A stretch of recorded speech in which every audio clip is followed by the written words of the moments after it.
Hello there.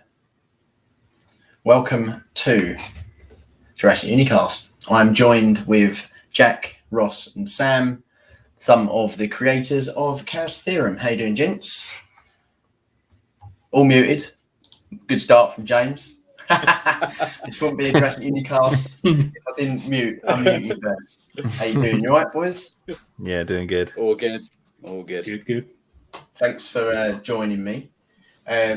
It's something that actually, the reason I wanted to do this is because the other day on their group chat, you particularly, Jack, was going big time into a discussion with some of the people in the chat about the law. As I always do. As you always do, yeah.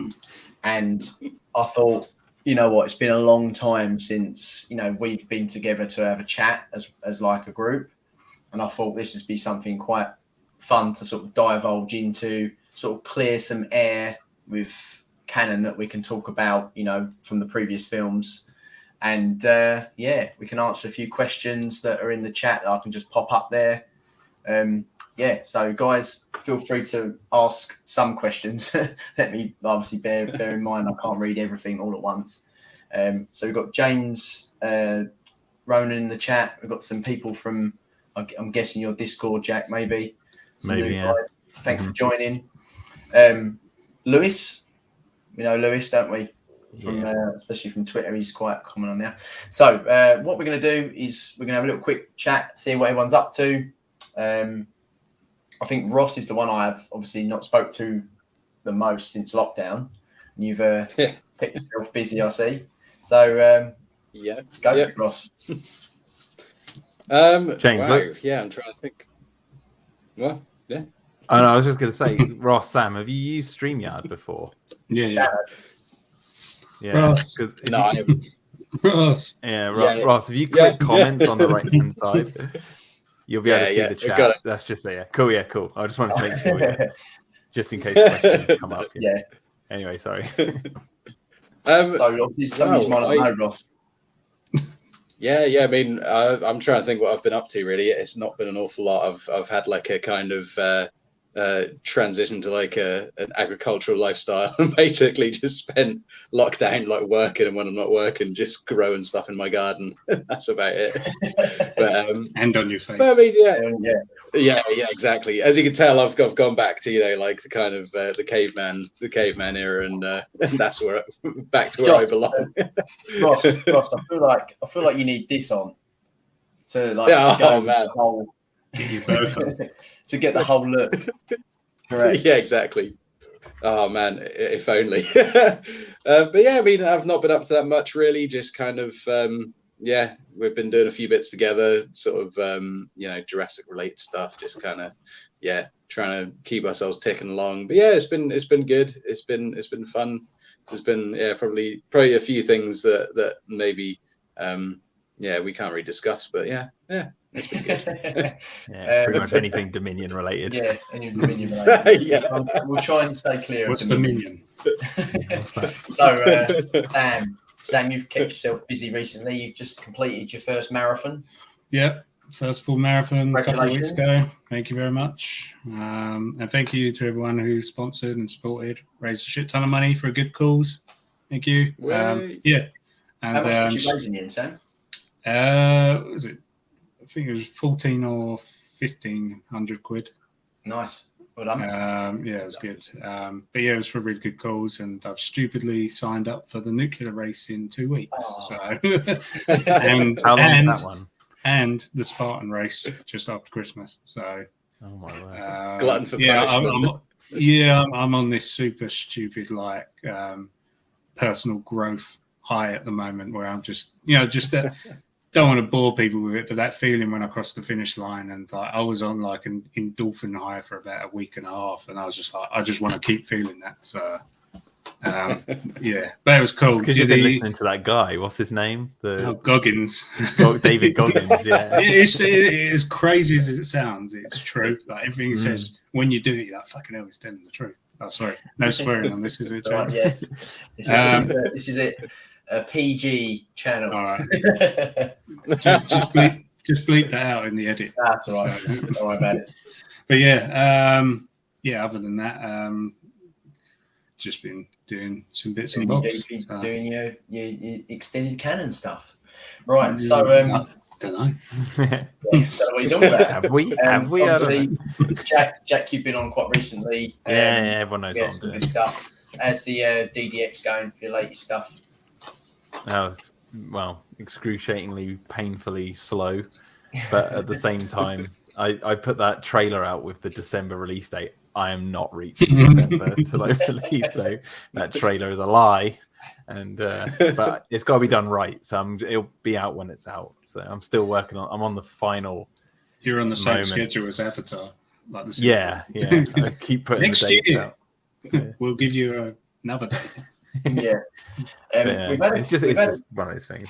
I'd say we've had a couple of questions in the chat, but I think what we'll do is we might keep hold of those questions. So, Siaka, keep hold of yours. James, keep hold of your ones, and there might be one up further as well. And what we'll do is right at the end, hopefully we'll answer any questions if they can do, obviously within reason, about some stuff, because there is some questions. I think James is one about the websites and stuff. I'll be interested to know if you can answer it. So, I mean, Saka's one's quite relevant to sort of like a starting point. Okay. Okay, we can start with that one. Only if you don't mind, yeah. So, okay, we'll go with that one, and then we'll kick off with the actual website. I'll load it up. So, do you remember what the parameters were for the website? Like any rules you had to follow? Adhere to canon. the big one was like when me and Tim went to the set, we saw that Sauna was meant to be like Nublar was the place where there was only dinosaurs that existed, right? That's what they said. So we went, okay, so we have to work out somehow of describing the state of Sauna in such a way that it sticks to what we know happens in Fallen Kingdom. And it's things like that, like told what the island's state is, and all, you know, the film starts with the volcano already in the process of erupting. So it's like we had to explain that. And obviously we had to adhere to everything we wrote on the Masrani website and what happened in Jurassic World, and then question any other little details that they had. There's quite a few parameters, but not too many that were really, you know, restrictive. You know, that's where they like opened it up and were like, and it was me and Tim who basically made the pitch to be like, you know, this company is wanting to save the dinosaurs, right? They want to actually make a case for why the dinosaurs need to be saved from extinction. What's the best way to do that? And we thought, well, that would be a great way to unearth all the dirty secrets that were going on in the past, to make the case of like, look, these animals have been mistreated from the beginning. They need a shot at just being themselves for once, basically. That was the agenda. I don't seem to remember, like, when we were, at least like when me and Sam were writing stuff, I don't remember it feeling like there were any restrictions or kind of limitations put on what we could do. It was just a case of just write stuff, like just come up with as much stuff as you can. And there was like a sorry, Ross. No. Yeah, I was going to say, with us there was like a guideline, but there was sort of like a free reign. But you know, and there was some really like sort of stuff we'd put in there and like would get the thumbs up, but then there was some like weird bits and bobs that wouldn't get past, just like a name or something, wouldn't you? Be like, oh, you can't use that name or something, which was Peak. Who we talk about? Harry Peak. Trying to make Dante's Peak canon in the Jurassic Park universe. And then because then we changed it to Harry P, didn't we? And then was it? I don't know. It was, but they were like, I think it was me. I think I said that. Everyone's just think that's Harry Potter. Yeah, so it's like, that's not canon. What is it at the moment? That's what we're going to find out. Wasn't it on Cebu? No. What was that on? Which one was that on? I'm going to try and find it now. It's one of the. I can't remember what page it was exactly, but that was like we were so desperate for that to make it in, because it would have just been, if no one had picked up on that, it would have just been the funniest little note. Because we've got all those stupid in universe theories, haven't we, about all the different films that you could have. Like the Breakfast Club the Breakfast Club being this. What was it? Was that the direct sequel to? It was like it runs parallel. It's so that's a whole different thing. I'm sure we'll get onto that later. But yeah, with regards to writing it, yeah, I mean, I remember we would have pages, or we'd have sort of like a framework for the pages of what they were sort of their overarching theme was going to be, or what they were, pardon me, what they were going to be sort of roughly about. But like with the paleo vets, so that's a one that I remember just seeing, and then it was just a case of just trying to brainstorm a few ideas for it, get them down on paper, and then just see what sort of hit really. They were kind of from like my experience, the ones that I was a part of, we were pretty on the ball from the start with a lot of them. It was kind of, we just, I think that's what worked well for us. We all kind of just gelled, and we were always seemed to be on the same page with everything, and like we would just literally would like, okay, this article is about this, and then we'd just bang, bang, bang, bang, bang, bang, ideas on the paper, and then it was just then a matter of a few weeks just tidying that up. I don't recall there ever being something we wrote that was just completely changed or disregarded and started from scratch. It was always we always seemed to get the initial gist of each thing from the get-go.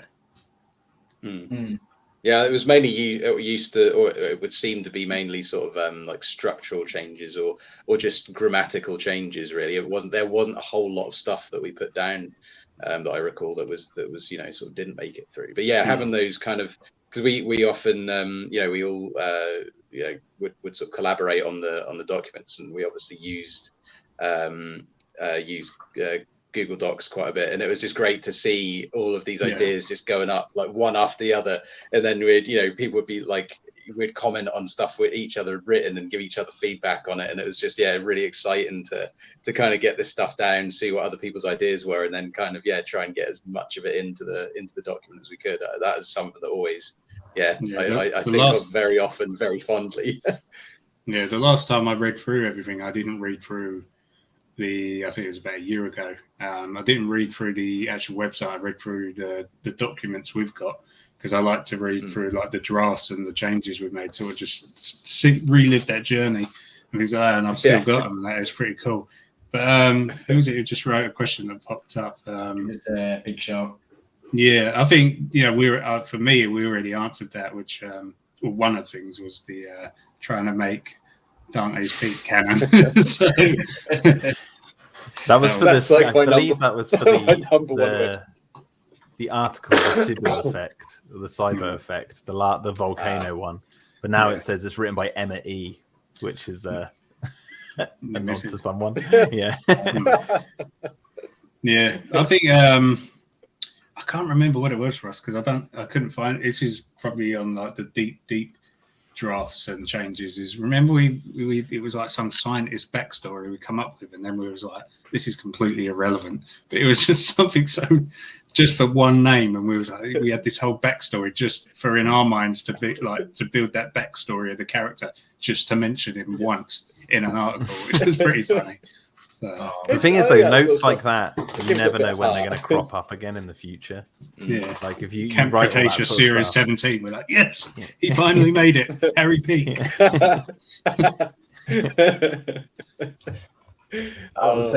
Before we go into this, there's just a couple of things that you might want to, guys. I'm reading your questions, but some of them will be a really long-winded answer, so maybe re-question those again. Excuse me. There we go. No. Bless you. Excuse me. So some of these I think are going to take a while to answer. So we will go back to them if you can, hold them and do it again. But this one you might not be able to answer. So do you want to post them in? Yeah, no, we can't answer that. Yeah, I did think that'd be the case. Right. Anything Dominion related is just a no-go. So first topic. Okay. Can we just discuss before? I'm not going to click this video because I want to be done for copyright from Universal. What's going on with this Velociraptor's tail getting burnt by a volcano? No idea. I think so. That was actually the first storyboard, wasn't it, for Fallen Kingdom? Yeah, that's Colin Trevorrow's artwork right there. Yeah. That's I've got it on No, my I fridge think- downstairs actually. I think they actually went to like a real school and did a shoot, and that's one of the kids' actual drawings. Like this whole video does seem very genuine, actually. Like It does, except for they used shots from the movie in the videos, and that was the one thing that pissed me off when we were doing this, because we got sent these videos that we didn't edit these videos. We did offer to edit the videos, they like send us the footage and that, and I remember saying like we have Manuel, we have our in-house team who we can animate certain shots of dinosaurs, maybe even like from helicopters shooting the island from a distance, and you see like a little dinosaur in the background, that kind of thing, to make it seem like they can only have access to that footage. But then Universal like, no, we'll get the videos to you, and they send us, and then they've just used clips from the movies, just cropped so you can't see any other humans and stuff. That annoys me, because for me that kind of breaks the fourth wall a bit from the. It's the shot of the Stegosaurus from the Lost World, isn't it? Yeah, and the And comment. I remember your face, like, when we watched it, you were like, huh? Yeah, it's just one of those things where it's like if it's meant to be a viral marketing website, it's meant to be like in that universe. It's like the fans will recognize those shots, and I know it gets the point across of like they're just shots of dinosaurs, but it's one of those things where every detail counts with this kind of thing, and that's the one thing where it's like when we're dealing with a huge franchise like this and there's all this money being pumped, there's no way we could turn to them and say, can you re-edit this video and take all this out and all that? There's no way, and plus we're on a time limit. They've already pushed it out on their YouTube channel, all this sort of stuff, so it's like it's just one of those things where you have to sort of bite the bullet and just what can you do? So it was a shame because we did have the resources to do it. So yeah, it's just one of those things, though, isn't it? Yeah. How long did it take to get the Masrani Global website completed with the inception of the final website? So you're talking 2014, early 2014. No, sorry, mid 2014 till when the Blu-ray came out for Jurassic World, because the Masrani Global backdoor terminal wasn't released. That released with the Blu-ray release, tied into that. So technically, that's when the website was complete. So this front page, all this sort of side of it, the home page, who wrote this sort of stuff here? That'd be me and Tim. Oh, you wrote all this one, did you? So basically, everything you see written is written by one of us. Oh, okay. Yeah. So me and Tim did you have any say in what gets placed here? For example, Tim built the website. He placed everything, and then it's a back and forth with like Universal to be like the overall design, like what do we want it to look like, and we'd been to the set, and there's that shot of Franklin in the movie, and we saw on the screens the kind of look of the website, and then we wanted to make sort of like the latest version of their website, replicate it almost. Yeah, but obviously it's not exact to what's in the movie, because the movie was just some like quickly slapped together background prop that they would blur out with the cameras. But all the layout and everything is Tim's doing. Okay. With like my suggestion and stuff. Yeah, I was gonna say. So who's kind of in charge of what? So if you and Tim kind of did the writing side of things. Ross and Sam, I assume you've got some sort of input somewhere in what goes where as well. It was mainly, for me, it was mainly the writing stuff. I mean, Sam, we were really sort of heavily involved in lots of the articles. I think some of the blog posts as well. Okay. Yeah, it was a lot of a lot of that sort of stuff. Weren't really involved too much in the sort of visual design of it. Obviously, apart from giving our extremely professional opinion on what worked and what didn't, but yeah, it was the visual part of things was that seemed to be more sort of Yaroslav's, your domain, Jack, and Tim's as well, and I think you did a pretty nice job. Yeah, so we were the monkeys. We're the monkeys on typewriters. That's what we were, Sam. Right. Yeah. To give you a breakdown of how it worked, like me and Tim, like the heads, we're liaisoning with Universal's marketing team, and they're sending us all these pictures and all this sort of stuff. And then myself and Tim do a lot of the writing, and then we got Sam and Ross to do a lot of the writing, and we got Manuel to do animations like the loading symbol, and on the Mount Sibo tab, there's the animation of the island blowing up. There's also this warning thing. Manuel made the background, and then I put all that together. I made that, actually, that graph. Well, this one. Yep. And then we had Yaroslav. I was working with doing all the images for the tops of every article. All the so Manuel made that with the exploding nublar, but then I added the little Mount Sibo eruption infrared simulation thing at the bottom. I've noticed which map you used. Oh yeah, because that was the map that we thought we were doing in the movie until it changed. So how did that come about? That's actually a map that we got sent. So I've got, obviously I can't share it with the public, but I've got that was from Masrani Glogabl. I've got the full AI file of that. You can zoom right in and see how they've like drawn Main Street and everything. It's huge. It's a massive file. So I just used that. I was like, oh, you know, I'll have that one because that's the map from the other film. Yeah. With no prior knowledge of what was about to happen. But I can imagine how that discussion went. Yeah. And then the image below is an image I made on Photoshop. I took a picture of the sea on a boat when I was in Seattle. I think it was around that. No, was it Seattle? It might have been, yeah, when I was heading to a wedding, I think, in Seattle. And then I just took a picture, like one of the Hawaiian mountain ranges from a picture Tim took when he was on holiday there. And then I added smoke on. So that's all Photoshop, but it's just meant to be like zoomed in, like someone's taking a photo through like some sort of telescope from some boat as they pass. It's a house from Mary Poppins. Yeah. But like most of the images you see on the website, I've had a hand in making. Like if you go back to the Our Cause tab, there's that one on the right hand side that their lives are in our hands. Okay, like the protesting. Yeah, and I made that completely. Well, I mean, I didn't take the photo. The photo, I believe, is from their. I think no, that might even be a stock photo. And I think if I remember correctly, I added on the text on those banners, and then from one of their photos of them doing the protests, and then obviously their lives are in our hands is meant an Easter egg to Hammond, isn't it? Our lives are in your hands and your butterfingers. Yeah. Should have had someone eating a butterfinger down below. Yeah. But like Universal sent us those pictures of like Zia and Claire at the school and all these pictures, and that's, you know, they're already done. We just have to crop them, make sure they. Yeah. I think that the writing stuff was sort of like the visual stuff was a lot of like.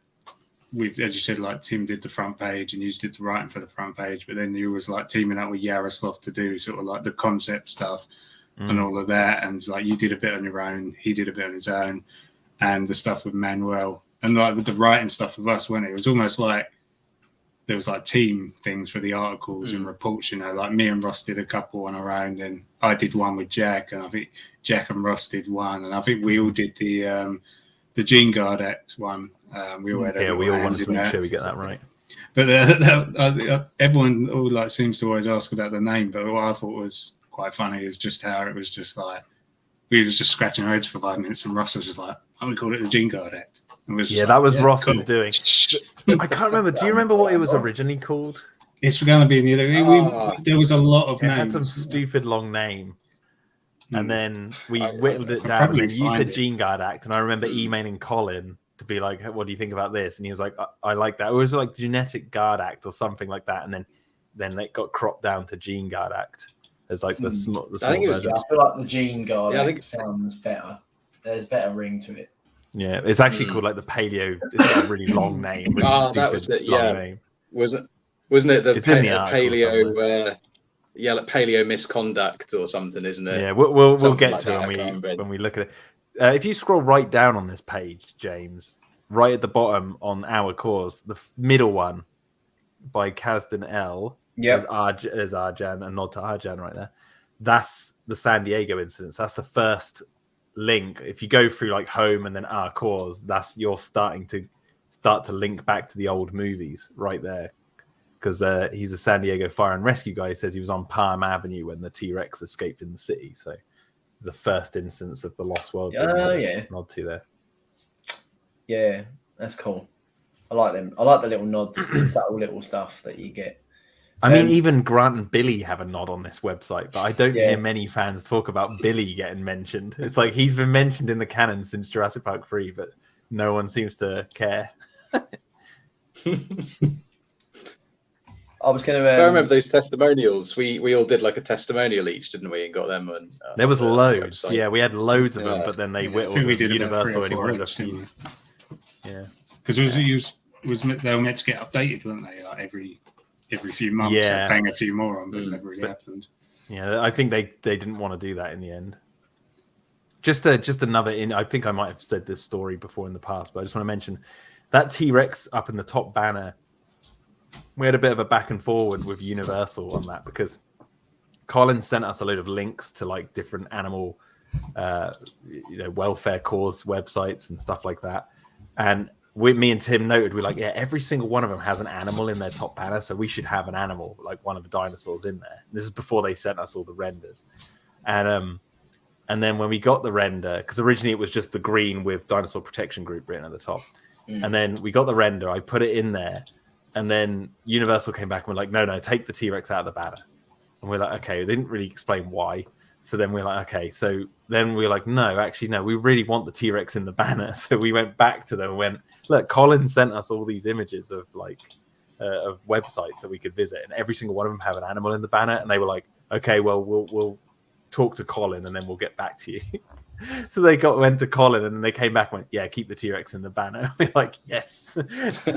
We won. Was it like 9 times out of 10 that sort of stuff happened? They did that, and then basically we got our own way. yeah, it happened quite often. It's like we're making a fight for our cause, basically, because it's like we know exactly what it should look like. And who wouldn't want that T-Rex eye in the banner? As soon as I had that render, I was like, that's it. It's got to be that. Yeah, it really is. Like, if it just adds like just enough. It's not too gratuitous, and it's just enough. It's just sinister enough because it's the T-Rex. It's like looking at you, and you're like, oh god, that's kind of ominous if you think about it. Yeah. What this thing represents. Which that's the female from the Lost World. I think this is a good way to sort of segue into one of the questions that Matty came up with, was who came up with the beautiful dinosaur artwork. And obviously, we all know that's Yaroslav. Done a great job of this. They are beautiful. There is a story behind this one, though. There is. I was to say, is there a story behind this one? So when you watch Fallen Kingdom, Claire walks across the room, and when she's on the phone, I believe it's to the Congresswoman, who she gets the phone off Zia. And there's a computer screen, and you can see there's this 3D artwork on there of these 2 apatosauruses and a triceratops. And like, if you actually see the file in HD, which I've got on my computer, but again, all this stuff is owned by Universal, so I can't really share it. It's the most god-awful CGI dinosaur you'd have ever seen. Like, it's been slapped together really fast. Like, it's horrible. But I sent it to Yaroslav and I went, make this look really good. And so I said, so we have like, it's blurred in the movie. I don't know if I can send it to you, James, like the actual screenshot from the movie, but like there's so we looked at a lot of the artwork we got on the set and then replicated it on the website, but Yaroslav recreated that specific artwork from the film on this page. The others are all made up by us. Yeah, this is the only one that actually like quasi appears in the movie, but not as good as that. I'll see if I can find it and then I'll send it to you, and then we can do a comparison. But it's just whether or not I can find the screen cap in time. So all these images, we never got to see these in the film. So no, so that's actually a production still that was sent to us during Jurassic World. We've got so many pictures, reference photos and stuff that no one's ever seen, like loads of them. And that was one of them from when we were working on Masrani Glogabl. And I thought, well, we're definitely going to use that. Like, there's loads of stuff. So I just thought, that's why it's called Ninja File Leak. It's like they took that photo as part of their promotional stuff back in the day, if you imagine the in-universe stuff. And then so we figured this was a good opportunity to go back into all those archives that me and Tim had stored and reused a lot of stuff. Yeah, Matty says he loves the Allosaurus artwork that JURASSIC did, which is one of my favourites as well, actually, to be fair. Was you know, like when you use these specific images, was you trying to sort of hint at all with anything back in the day when you first made? Obviously, looking back at it now, you can always sort of refer to it, the reason why you chose a certain image. But at the time when it was a fresh website, was you trying to, you know, sort of expand people's imagination and ideas a little bit with some of these choices? It basically came down to, like, what are we writing about? And what we were writing about is the history of the dinosaur misconduct in this article specifically. And then I thought, well, there's a great opportunity to make fans excited by showing them imagery from, especially The Lost World and Jurassic Park 3, these two films that fans absolutely love for the most part, and like they get excited about, like, even if it is Jurassic Park 3, seeing the Embryonics Administration being acknowledged on a viral website for this new movie, I thought, well, that's a cool thing. Why wouldn't fans, you know, why wouldn't they want to see that? Plus, that links directly to what's being talked about in the article. Like, and if you scroll up again, James, to the middle photo of the embryo storage units, if I remember correctly, I believe those props are the actual ones from Jurassic Park. I could be wrong though. Like the original props they repurposed for Jurassic World. You can see him in the background because that's the glass that Hoskins' blood all splats up in. Jurassic World. Yeah. If you look in the movie, you can actually see him sat in there. The classic embryo storage units are in there, but they don't really get a proper full shot of them in the movie. But we had this production still, and I thought, well, we're going to use that. And there's some classic Jurassic Park imagery right there. Yeah, but again, it's like links to. Because the thing with what we were trying to do with this website, the ultimate thing is like tell the history of the dinosaurs on our planet in this universe, and tell it obviously from a somewhat biased perspective of some people who want to save dinosaurs from extinction, but really dig deep. And with Colin's help and all the notes they have, we really got to do that, and that's mostly what the images are about. But I can tell you now that, like, I can go into like which images were a pain in the ass to make. Some of them were really difficult to get a hold of and like try and make. So we've got a couple of patches here. I assume that's from like a Lost World visual rather than anything else. Yeah, well, I mean, Yaroslav just sent me that. Like, I didn't make any changes, nothing like that. He just did it. Okay. Yeah, he just did it and was like, here's one for one of the articles. And we're like, okay.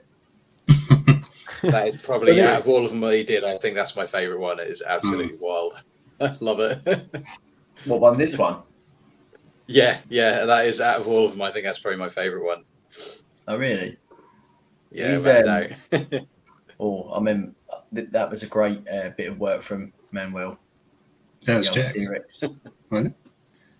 he done which one, didn't he? This one. The digital one that went across. Yeah, so I did this. So that's photo manipulation of many different scenes from the Lost World all put together to make, like, someone took a photo of it as it started walking off with the traffic light in its mouth. Oh, right. I remember you were like, one night you were just sitting there, just spent ages just slightly tweaking bits and bobs and that. And just trying to get it to look like an old photo that someone had taken. So this Gene Guard Act, how did you come up with, obviously you've got to start from somewhere, and sometimes you can get like a writer's block, can't you? And you know how, I guess having multiple people on it to stop you going a bit ridiculous sometimes, or no, that won't work, or always helps. But bearing obviously kids in mind, not just, I guess, our sort of age group, maybe in their 20s, mate, even. Did you bear that in mind when trying to sort of make this sort of child friendly for them to sort of understand? Okay, I don't want to sound. Yeah, I was going to say there is the kids section up the top there, which is for kids. The idea here is that, like, one of the aims I wanted to do with this website when we're approached by Universal or anything is I want to make it the most Jurassic Park thing I can. You know, get our team together and try and make the most Jurassic Park thing as possible, but also at the same time, don't treat people like idiots, but even kids. Because when we were kids growing up, I read Jurassic Park, the novel by Michael Crichton, when I was about 8. I didn't understand half what I was reading at the time, but I had a go at it. Like I wanted to give it a go. And that was one of the things I thought with this website is the reports have to feel like real reports from adults in that world. So there's no like kidifying it to a point. But if you're our age and you read it, it is relatively simple to follow. It's like it's not the most complicated thing ever, because it's also written from the perspective of an agenda to save these dinosaurs. So there's a lot of charged language, let's put it that way. It's also I think it's keeping in mind. Sorry, Ross. I was just going to say it's also to keep in mind that you know you want to kind of make it interesting enough and not oversaturate it with like deep Jurassic like lore and canon for the general audience or the general public who are stumbling across it. Just make it interesting enough for them, because if it was something that was just juicy canon and lore and you know all of that stuff, it might just, some people reading it must be like, what the hell are they talking about? You know, like if you stumble, we as Jack said, you wanted it to be good for someone who stumbled across it just like they were stumbling across an activist group in the real world. You know, it's got to be easily digestible for everyone. It's like you got to make it feel real. Like you read that first line, the ethical negligence within paleogenetic resurrection, the ENPGER bill was passed on, and you're like, what am I reading here? Like if you're someone from the outside, you wouldn't guess necessarily, aside from like the T-Rex and stuff, that it has anything to do with Jurassic Park. It reads like a real article. Yeah. It was almost like it was supposed to just be like a slice of that universe that you can kind of look at. It's like not, it's almost as if it's hiding in plain sight. It's not supposed to be kind of at first glance, you know, obviously had you just seen that kind of video at the start, within, you know, the first few seconds, you probably would have been, you know, mistaken to think this was like some kind of activist website. But that was always the whole point, is that it wasn't supposed to be a real like sort of gushing reminiscence of the film. You know, it wasn't supposed to just be like fan service after fan service after fan service. It was supposed to just be a slice of something occurring within the kind of universe of the film. And I mean, I guess that's what viral marketing is, isn't it? It's hiding in plain sight something that isn't like that isn't in our reality, sort of thing, but you could very easily be mistaken for thinking it was. And I think, you know, with some of the articles, we kind of did aim to make it a little bit more digestible, maybe a little bit like more tongue-in-cheek and that sort of thing. But I suppose we all only ever really focused on just making sure that it was like kind of something that you could mistake for, but something you could mistake for being real. I mean, that was our main sort of aim, really. One of my favourite things around Jurassic World when it came out was the website that you could almost like print off your own Jurassic World tickets to go to the place, and you got all that the CCTV footage of them all, you know, working and shoveling shite and all sorts of stuff. So it does give it a bit more of a real feel, knowing that this sort of stuff has this, you know, aesthetic. Immersive. Yeah. That for me, when like we were given, like we understood what the mission was basically, and we were like, oh, you know, like, and we were sort of informed what was needed and all of that. My first port of call wasn't like, oh, now I need to dive deep into Jurassic lore. My first step in like the research phase was, right, I'm going to seek out, as I said, you know, real life activist groups and animal protection groups and things like that. So I spent a good majority of the research period just trying to get that feeling for what our mission was, to make it come across like it was a real cause, it was a real, you know, activist group, a real charity looking to save these species from extinction. And then for me, almost second to that came the Jurassic stuff, because as well, not only that, but that would have come naturally anyway. So, you know, I didn't want to sort of get carried away too much in just oversaturating it with, you know, just Jurassic Guard.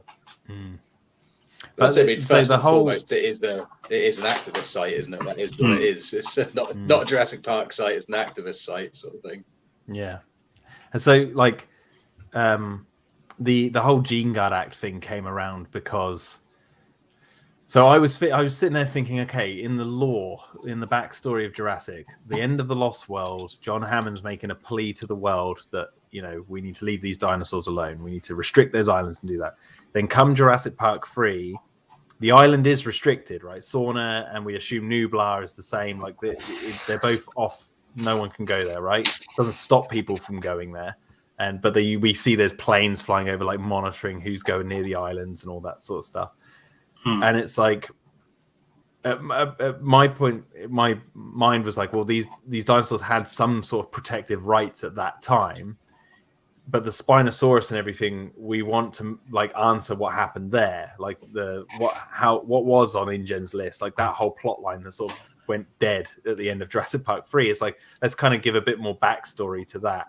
So we needed to come up with a story where the dinosaurs lost their rights again somehow, in order for then Masrani, and it tied right into Masrani being able to open the park and everything like that, and these shady deals political shady deals going on behind the scenes, and, you know, money being slipped under the desks and like all that sort of stuff happening to basically make it so once this volcano erupts, those dinosaurs are completely neglected.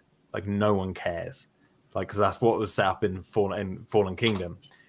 When you see on the news, Claire and everyone's watching the news, and they see the government, which originally was Masrani Glogabl, the government are saying that it's an act of God, like we're not going to save the dinosaurs. If you read the Chiron at the bottom of the news ticker, it says Masrani Corporation denies any responsibility for the dinosaurs on Isla Nublar, or something like that. Like it comes across. So in one little TV shot, all the details there of like everyone's abandoning these things. My worry was like if there was no one answering their rights, like what rights these dinosaurs may have had, considering what happened with San Diego and what was set up in the previous movies. Because I know there's that guy in Jurassic Park 3 who looks, you know, the most 2000 looking person ever. Who's like, you know, once the Costa Rican government decides how to handle that second island, he says that line. So it's like they're deciding what to do, but I assume they've got some sort of protective rights from the island being restricted and that. So it's like they needed to lose that somehow. So that's how it came about that this Gene Guard Act would be put in place after San Diego. And then through dodgy deals, someone manages to lift that. In 2003, so then Masrani, under the pretense of medical science, and then Masrani Glogabl like go to Simon Masrani and be like, "Hey, we can make dinosaurs now." And he's like, "Great, okay, so we'll ship the ones from Sauna, we'll build the park."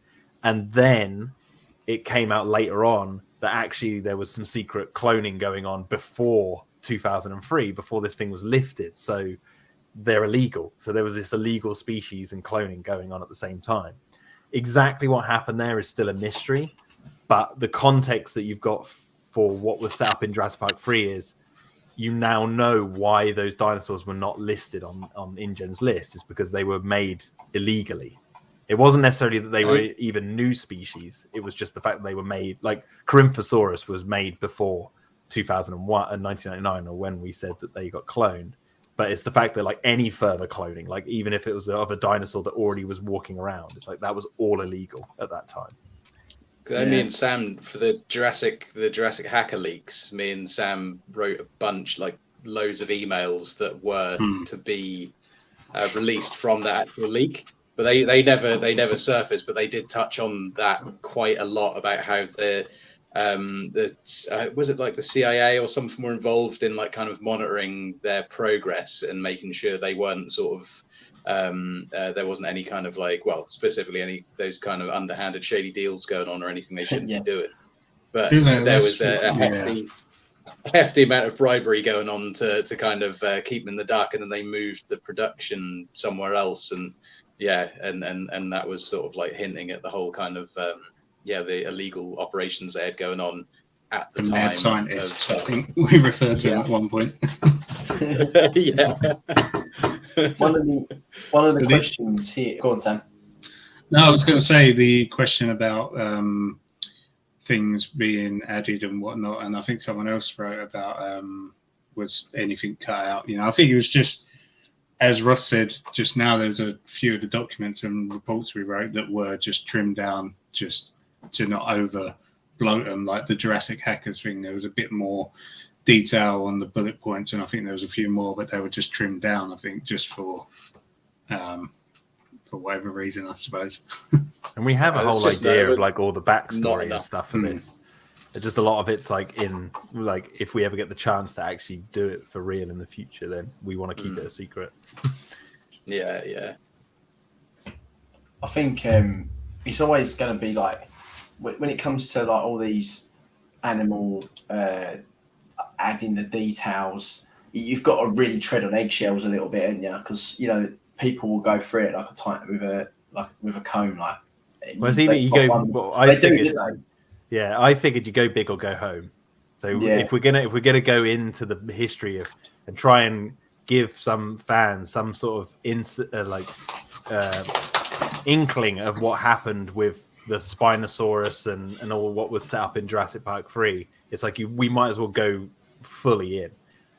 Just so you know, that picture, if you scroll up a little bit, James, of that embryotic submission, that's actually a screenshot from Jurassic Park 3, I think 2, merged, because all the characters are there, and that was a absolute ball ache to remove those characters and still make that picture look like it's legit. Like I made that like slowly taking out every character like pixel by pixel to be like, right, let's make sure this looks legit, like an actual. Really? Oh well, it fooled me, Jack. You don't. And then because it's 2 photos, I think blurred, it looks like it's actually like a wide production photo rather than like something cropped. That's crazy. I can't believe it. How long did that take you to do? I think that one took me about 2 or 3 nights to complete. Obviously, I wasn't working on it all day, but like 2 or 3 nights to like sit down and really get rid of them. But I just remember it being a pain in the ass. Okay, well, yeah. And also, James, on Discord, I don't know if you got it open, but I sent you the picture. Oh no, I haven't actually. From Fallen Kingdom when Claire walks across and you see the Apatosaurus image that Yarosaf remade. I did send you that. Okay. Is that allowed to be aired, by the way, or is it just private? No. It's a screenshot from the movie. It's just a picture from the film, just to show. The one you was just referring to. Yeah. That question. Oh, that's me, baby. No, that was a Dominion spoiler. Yeah, that one. Oh, that picture. That picture. Right, I know what you're on about now. Yeah, I don't know if you can get it up on this, but I'll show everyone. Don't know what happened now. Just went a bit glitchy. Yeah, no, I've seen the one you're on about. It's very blurred on the screen, though, isn't it? Actually, what I can do, James, is I can send you the link to the image because it's on the internet, and then you can open it up in the tab on that, and then people can see it. So one cool thing about like some of this stuff, I think like some of the things like, especially on this Jurassic Hacker one, because I'm just browsing through it again, it's like we'd have a point to make about the like about the all like the stuff that was going on behind the scenes and that, and we were like, let's mention that Masrani was suspicious that this was going on, but then we'd be like, let's tweak it a bit just to flip it on his head and be like, yeah, let's make it so he's suspicious, or he's aware it's going on, but he's turning a blind eye and that. So then just doing little things like that completely flips. I think we actually on that point we ended it on it was unknown whether he knew it was happening or not. Like I think it's on this article. If you scroll down, it's on that change of law. We're right by it. It says it was in the bullet points. Yeah, it's in those bullet points up there, James. It says because the initial goal was the initial point was he was suspicious, and then we just tweaked it and we're like, ooh, maybe he knew what was going on and just turned a blind eye. Yeah, the second one down where it says the late Simon Masrani. Yeah, it is unclear whether Masrani Global CEO was just a little tweak, wasn't it? We were going back and forth. Shady. Yeah, should he know what that's going on or should he not? And I think we left it ambiguous in the end. Yeah. That just opens so many doors if you want to expand on it later as well. So yeah, well, that's what a lot of this is. Like we left a lot of breadcrumbs for then future people to take it off and do whatever they want with it. One of the big things that came out of this was like a lot of fans were like, oh, the Spinosaurus is the first hybrid, like an early hybrid. Now that's an perfectly fine theory to like think of when you read this, because we definitely put the hint there, for that option to be on the table. Obviously, the other option of it not being a hybrid is also there. And then when Camp Cretaceous came out, and you've got Wu saying, "Oh, the Scorpius Rex or whatever it's called is the first hybrid." It's like, there you go, you've got your answer now. So now that fan theory is out the window, basically. But there was like, there's many options for lots of the things that we wrote. Yeah. InGen's list. Okay, ask this question first, and then we'll move on to this. Who's behind the Extinction Now Twitter page, and was it ever intended to be something more in terms of canon, or was it simply something in nothing?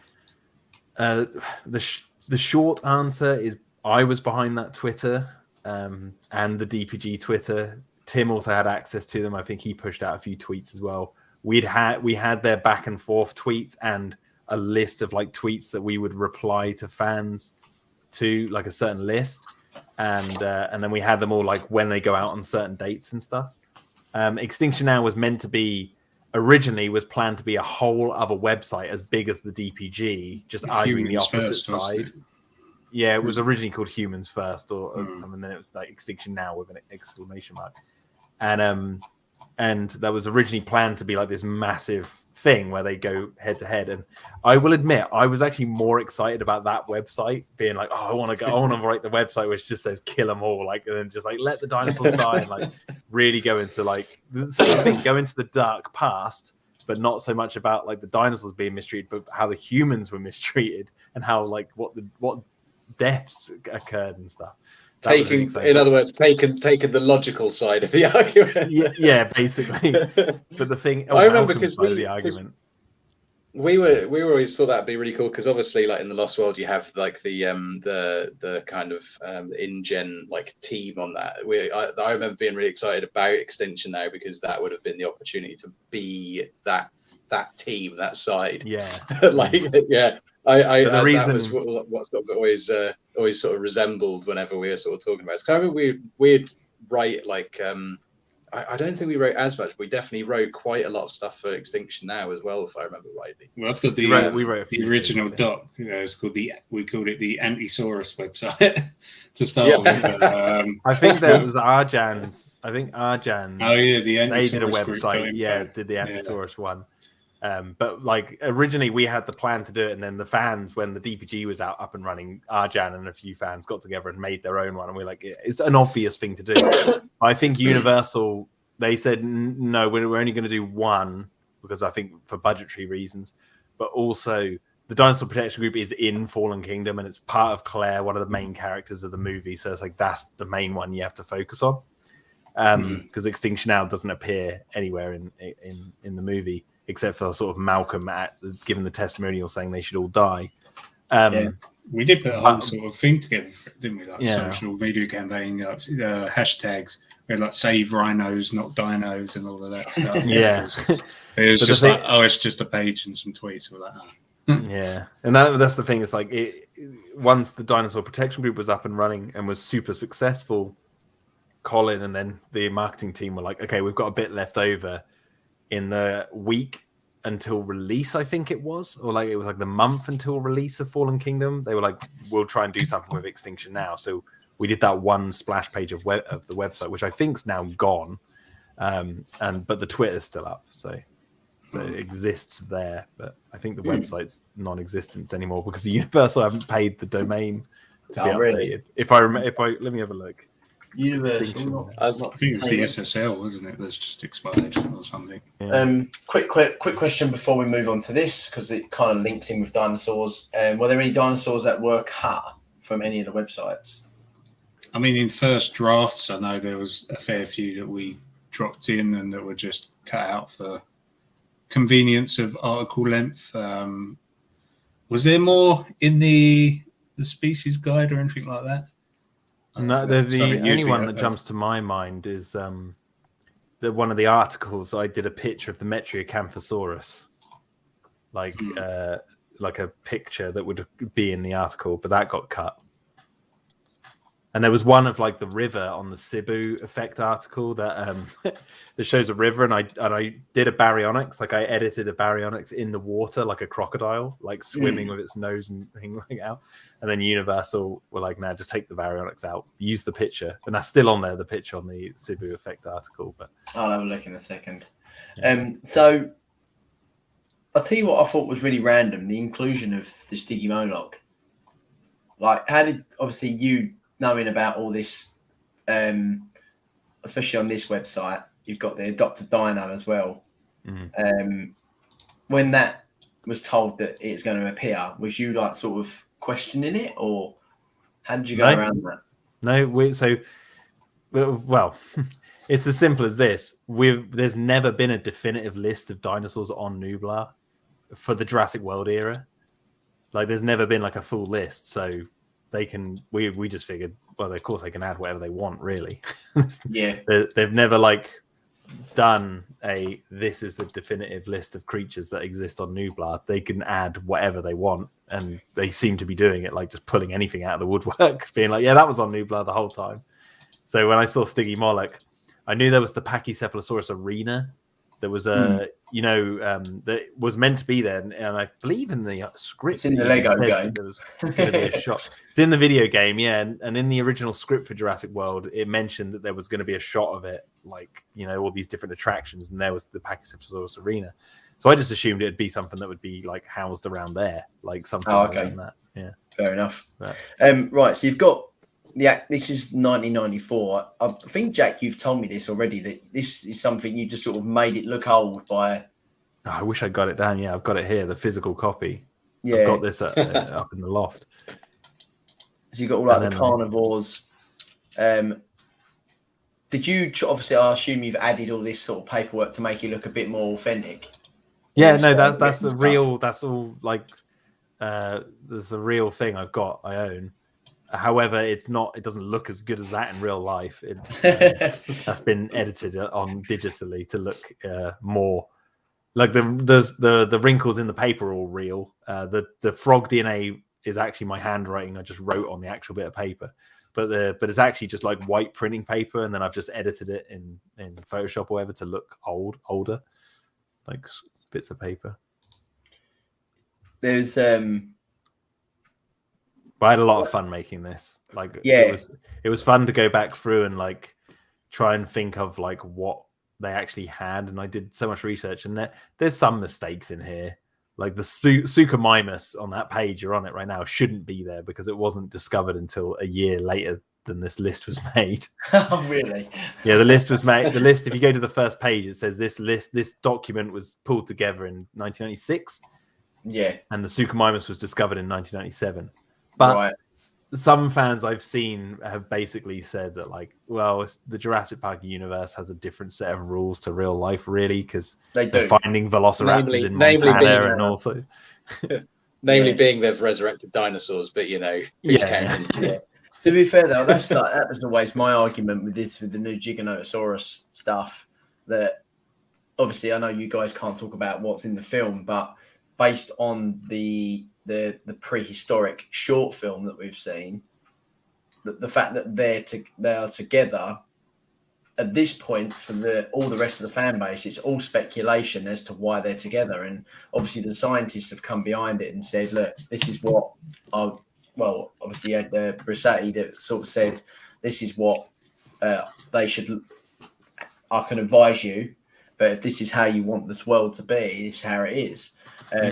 But with the velociraptors being in Montana when they're really like Asian dinosaurs. That's the first film. That's in the first 10 minutes of the first movie. Grant's digging a dinosaur up that is only found in sort of Malay, like, is it Malaysia? Somewhere in Asia. Yeah, Asia, on the Asian continent, but he's digging it up in America. Mongolia, it's completely wrong. So, you know, like, why can't in this world a Dilo have a thrill? Why does it have to be some sort of they're all hybrids, really? Yeah, why can't the Dilo just be that's what it's like in this universe? That is the Dilo. There's a fine line with going through and making sure everything is perfect. Like it's a lot harder to do than anyone, you know, who claims they could do it. It's very hard to do. And also, well, you think the, like, the you breadth might of topics that we touched on as well. Like, I mean, we had to like research how volcanoes worked, the environmental impact of volcanic eruptions. We had to research stuff about veterinary medicine. We had to like read up. Like, these were like crash courses. We're like, Jesus, we need to know a bit about this subject. Let's do loads of research. But yeah, before we that's write the anything. point. It's like, And we you still might didn't get all it the right. details. You might get all the details right concerning, I don't know, Jurassic Park back history, but you might not make the article read fun or realistic because you've been focusing on this thing. So it's like, you have to just do your best. And plus, you got to remember you're on a time limit, and you have Universal who needs to edit it as well. And there were some pretty tight deadlines. There were some pretty tight deadlines. There was sometimes we were editing stuff hours away from launch. And I'm assuming 6 months trying to waiting, work like, around you've the got jobs next day as well. I remember James, those days fondly. Yeah, James is right. Yeah, and we had to work around our jobs as well. On top of working full time whilst also doing this as well. So it didn't really give you much compensation in that matter then for doing that. So it was fun though. That's the main thing. We had a great time. yeah. I sent Jack an image, one of them ones you were talking about. I don't know if you want to send it to James or you want to keep it under wraps. Where did you send it? One of your, I WhatsApped it to you, one of your ones that was cut out from the final draft. All right, what have you sent me? No, not that one. I actually had a quick look at the. At the sorry, I put that up on Twitter. I like back in the day. I think fans have seen that. I don't know if it would make any sense to put up on here, but the Metriacanthosaurus one, I think fans have seen that. Oh yeah, that one. So did this question from Jared? Did inactive species imply that the first possible invivable, I'm just that means inviable, versions of these species were cloned, but never had more refined or viable versions cloned and died out by 93, 94? Basically, that's the idea. Yeah. So it's like they grow. They got to the idea in my head when I was writing that stuff is like they can grow these dinosaurs as an embryo to a certain point and recognize or kind of guess from their bone structure what they're going to be. And then if they don't have enough, they can grow it to a certain point. But if it fails, it's just like, it's just God, we can't grow it. So we only have enough. Like we can't. They can identify it. They have to grow it to identify it to a certain extent. But then it's like it doesn't necessarily mean they're growing everything to full size and all that sort of stuff. It's like there's many complications going on. James, something I can tell you right here is we don't have to actually talk about the adopter dino because we didn't make this part of the website. Oh, really? I was actually going to ask, did you have any control about what dinosaurs to use? So we came up with the idea for this, and then Universal said, "Oh, we have an in-house team who can work on this while you guys are doing your other thing. That takes some of the pressure off you." The only thing that we did, or any of us did on this, is the T-Rex's age is 30 years old, and that is because I wrote that her birth year was the same exact birth year as me. So at the time we did this website, I was 30 years old. And so I was like, me and the T-Rex are the exact same age growing up together. I remember being at the premiere. It was quite funny because they had some people there, didn't they? Like the adopted dino, like photo booth at the after party, and I just remember the people like trying to explain to us like, adopted dino. Yeah, Ross has his there. That one. They're like, what it is? Right above my They're like, what it is? There's this company called the Dinosaur Protection Group, and we were like, oh, really? Yeah, they were telling us what we'd done. They were like telling us like granny to suck it. So we were like, oh, okay, that sounds interesting. By the way, James, a funny story about this. So if you scroll through the different drawings that you can download, like coloring in, go to the next page. So that, scroll up. So that T-Rex. Have you seen those like kids' books where they've hideously malformed the T-Rex's head for no reason whatsoever, like the survival guide. I don't know, is it the survival Oh guide? yeah, I've seen some of the images aired online. Yeah, so that drawing of a T-Rex was one of those that they'd sketched out, and I went and tried my best to fix that T-Rex's head to look more normal. To be fair, I know the exact image you're talking about based on that T-Rex. Yeah, it was like they sent us all these like things to kids to color in, and without even telling Universal. So this is my first admission of this. I just went, I am not releasing that on our website with that T-Rex looking like this. It's the one. Let me see if I can find it. It's the Jurassic World. I think it's called the Field Guide. So bad. If you is it the Jurassic World Field Guide? That T-Rex design is currently on illegally being used by a brand called Hype in the UK. They got that T-Rex like a shark and a spaceship on the. Oh, that's the it, James.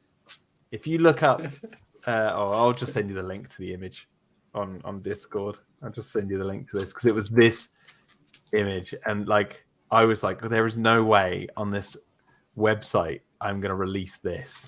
So there you go. I sent you the link to put up so you can show everyone on Discord. Right, hold on.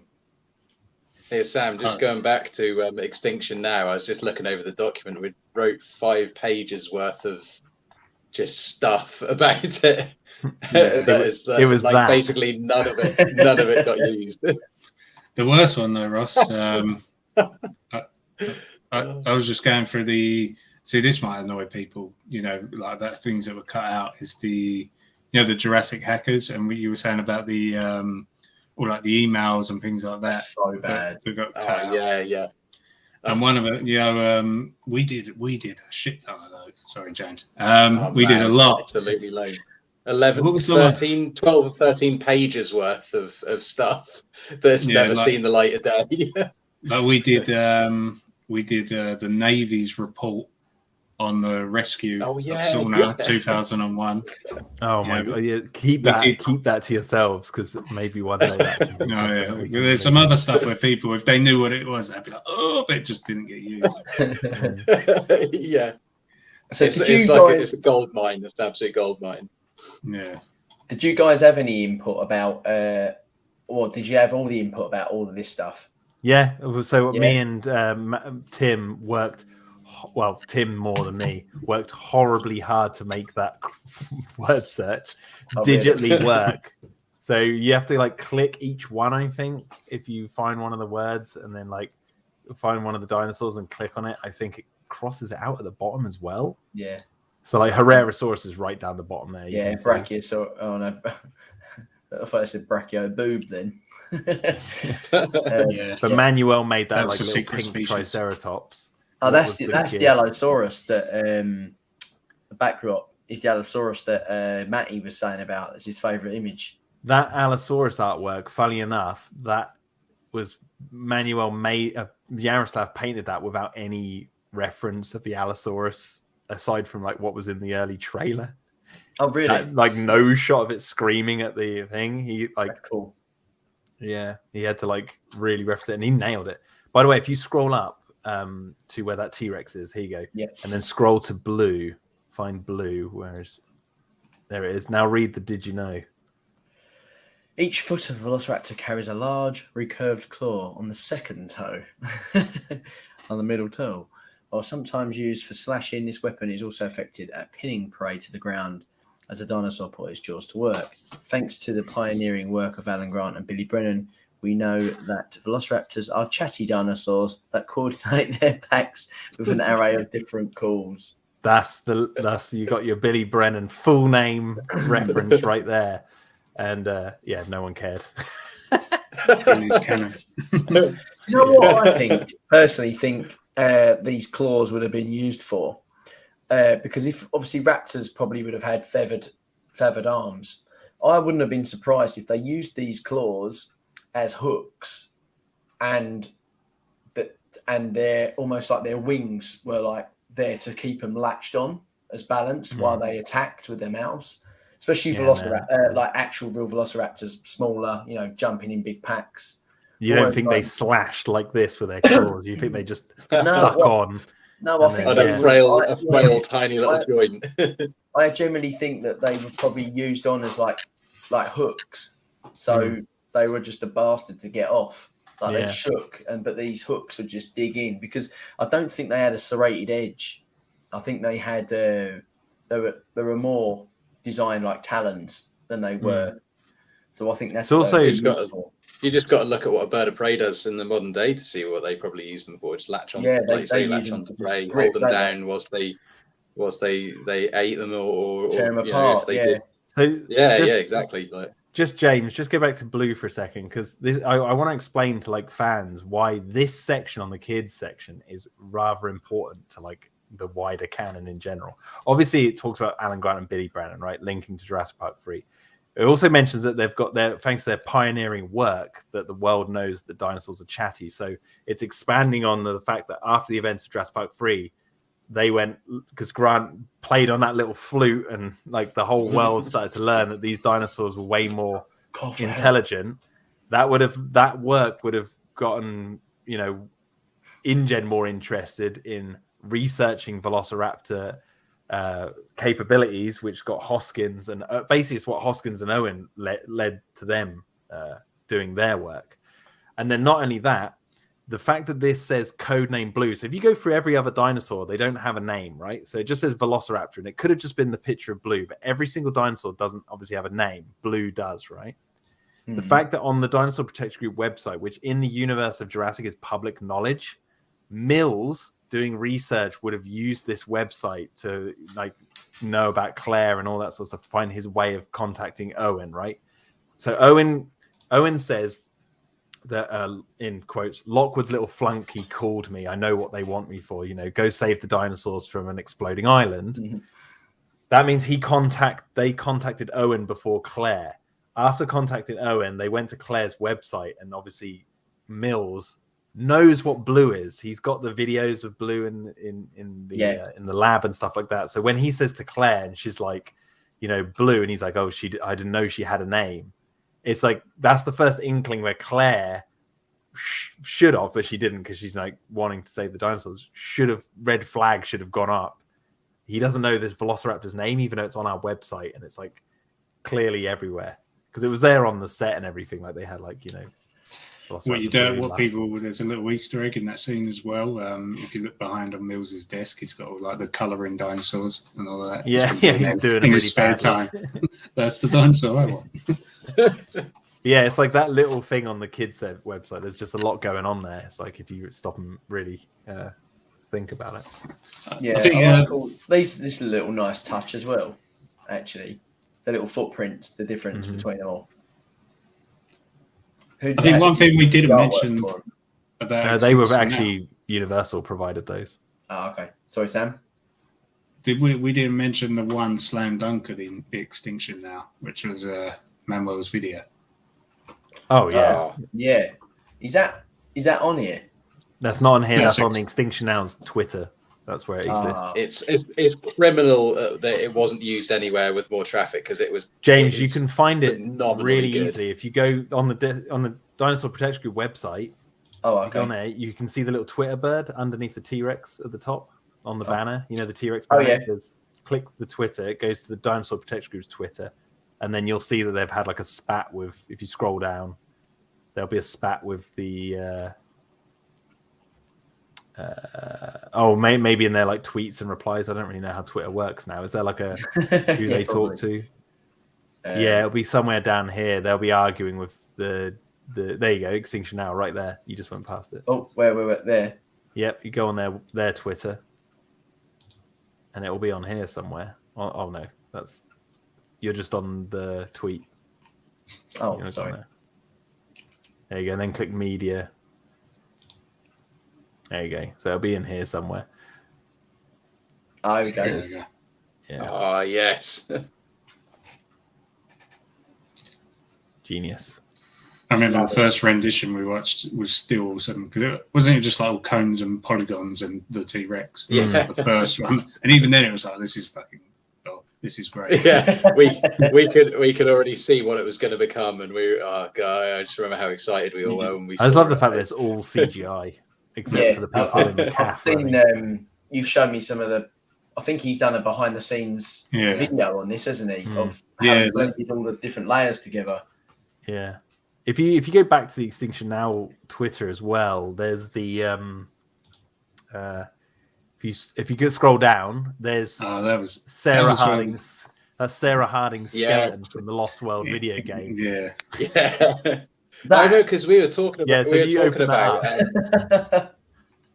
because we were talking about how great like that whole part of the Lost World video game was, those kind of like almost like the found footage kind of elements of it. You like the whole the guy running through the forest being chased by velociraptors and all those kind of, and just how like there were just a few little bits in it that were so stand out that would be just perfect for like Extinction Now or using in something like this. So we were like, well, we have to use them. We got to try and like channel that feeling that you got from the computer game into something like this, and that was just perfect for it. Not to sound big, I think that was my idea, the skeleton. So I was just make the Lost World game, make the Lost World game canon. It's just the fact that if you like think about it, in the Lost World game, that's Sarah Harding's skeleton. That's when you load up her levels and then it cuts to her skeleton. It's just really funny to think that's her. Well, have you seen her in any subsequent films? Yeah. So this video of everyone running around Main Street, those CCTV footage clips from the website, like I have those, like the full versions of them. Oh yeah. So I was like, oh, obviously we didn't add any pteranodons and stuff in this, but we just thought like we have to use that in Extinction Now. So that was another aspect of it, like making it look really cool. Yeah, the one thing, obviously, this actually was quite controversial. This Spino, that they used on display. Like, I love it. I think it's great that they did that. But obviously, being part of the viral marketing with this, did you ever go, why did they make that skull like that and not, or was it because you wasn't sure what was going on with the Spinosaurus? So I honestly just thought it was like some sort of fake skeleton that they had on the street. Because you got to think, like, they're not going to I don't know, if you think about Masrani Global as a company and Jurassic World, when that park was open, do you think they would really house a dead skeleton of one of their animals out for the public to see? Or would they have like a fake dinosaur skeleton to be like look like a fossil? So to me, that's just fake. It's not real. Yeah. But I might be wrong. There might be other people at Universal or even Colin who's like, no, that's an actual skeleton. I don't know. I've never been told. I've never really questioned it. I just assume, really? It's like it's a fake dinosaur they just have out in the street for decorative purposes. Right, gents. I think we've exhausted. Funny if it was. I think we've exhausted this one. I want to talk about Masrani Global just for a little while. I don't know how much longer you guys are planning on being on for, so I want to quickly at least cover it a little bit. So I'm going to go for a quick break for like 20 seconds, and then we'll be back and we'll talk about Masrani.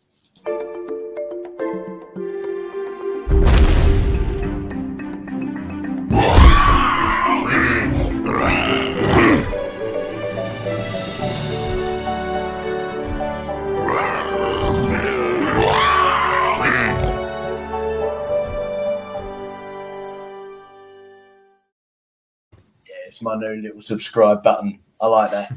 It's all doing good work. Right. I'm sorry, before you get into it, I might have to chip off because I've got nothing input on this anyway. So that's all right, mate. No problem. I've got to chip anyway. Yeah, cheers anyway. I'll catch you later, guys. Yep. See you later. Yeah, see you later. Right, bye. Yeah, so we can talk about him now. He's gone. So I've never really dived into this one properly because I think it's, I don't know, I like, you know, when you have a headcanon and you kind of don't want to sort of think too much about it, I'm quite happy with what I see on screen. Mm-hmm. And I know how some people, especially ones in our chat, really love diving in on this. Let me give you some context for this then to ease your thing. So number one, I just want to mention this is Tim's favorite thing we've ever done. Right, is the Masrani Global back. He loves this because he's a fan of Lost and stuff, and the whole idea of like hacking. I love Lost. That's why it's called Sarah. If you notice, it's called Backdoor Console Version. Blah blah blah. Sarah. That's the name of his daughter. So he was like, it's not Sarah Harding or anything like that. He named it after his daughter. Yeah. However, the backdoor terminal was my idea. Like the whole idea of like hacking in, going into the back door of Masrani Global to unearth their secrets. And Tim's idea was the actual company website. So our favorite aspects of Masrani Global were switched. I love the actual website, and Tim loves the backdoor aspect. He loves the backdoor, does he? Oh, he does love the backdoor. He loves it a bit too much. But so the idea here was, obviously we have the company website with the later with the DPG, we'd have the Actopus website. The idea here was to give the fans the opportunity to hack, because in the first Jurassic Park movie, one of the big aspects of that movie is Arnold trying to hack Nedry's system, and there's all this like, I hate this hacker crap and all that sort of stuff. Security. Yeah, I think if you actually write stuff in like that, it says something. I could be wrong. Really? If you actually write in what he writes, I think we added in that program grid. How do I spell program like that? There you go, just press enter. I think just press enter. Access made error. No. I don't know. I think we might have added an Easter egg in there if you write in what he says. Access made security. No. I can't remember. I can't remember how to do it. It might be on there.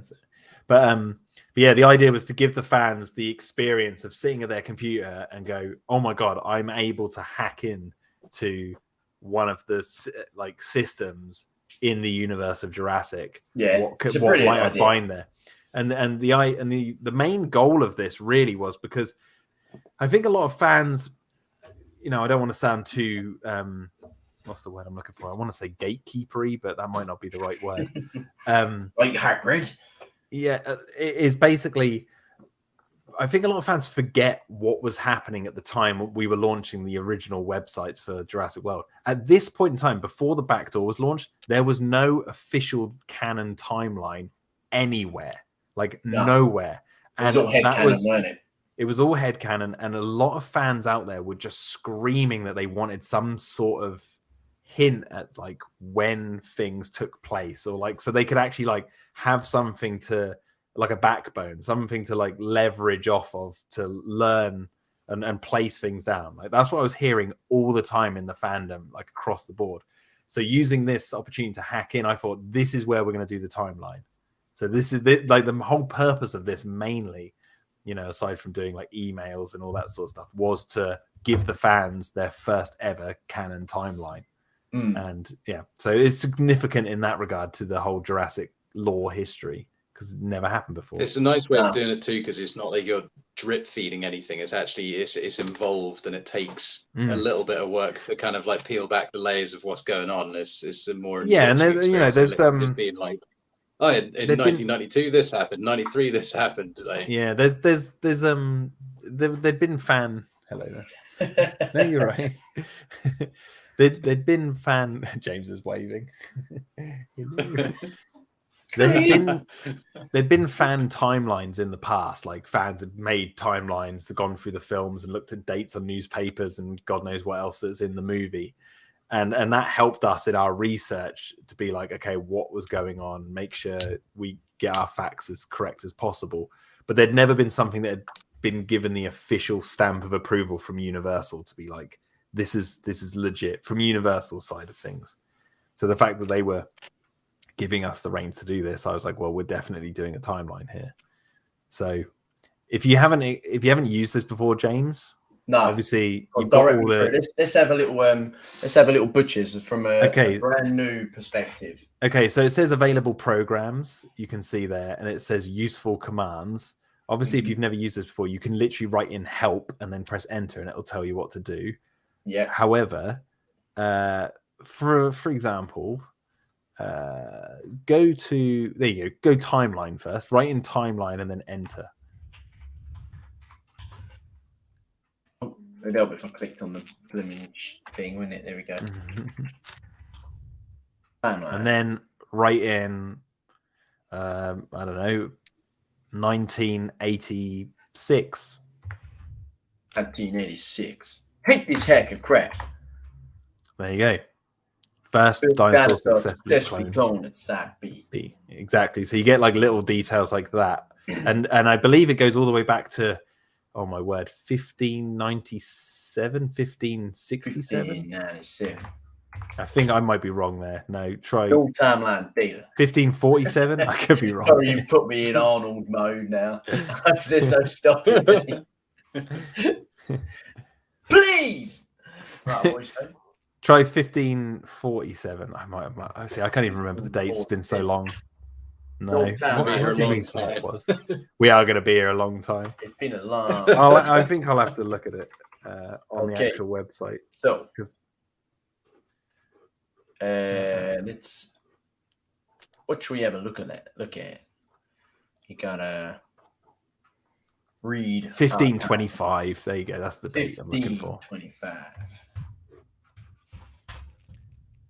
There you go. Isla Isla Nublar. Nublar discovered by Diego Discovered. Fernandez. There you go. So it goes all the way back to that day. But then, like when you write in something like 1993, the year Jurassic Park took place, you think it's going to say a lot of stuff, but it says further information, restricted access. It's because fans know what happened in 1993 because they can watch the movie. So this timeline is specifically tailored towards you're going to be learning stuff around the movies rather than what actually happened, because obviously that also ties back into the canon that, like, if this is hard canon, this is from that universe, it would be limited information is on here. But it's not meant to be like an actual. It's like a almost a what's the way of putting it? Because there's emails on here from like before Masrani Global's days. It's meant to be like the old InGen network that they've used, and it's still got old ghost files floating around in it, and that's the idea behind it. It's like it's not a complete record database. Right. So this one, didn't this have a bit of controversy with people?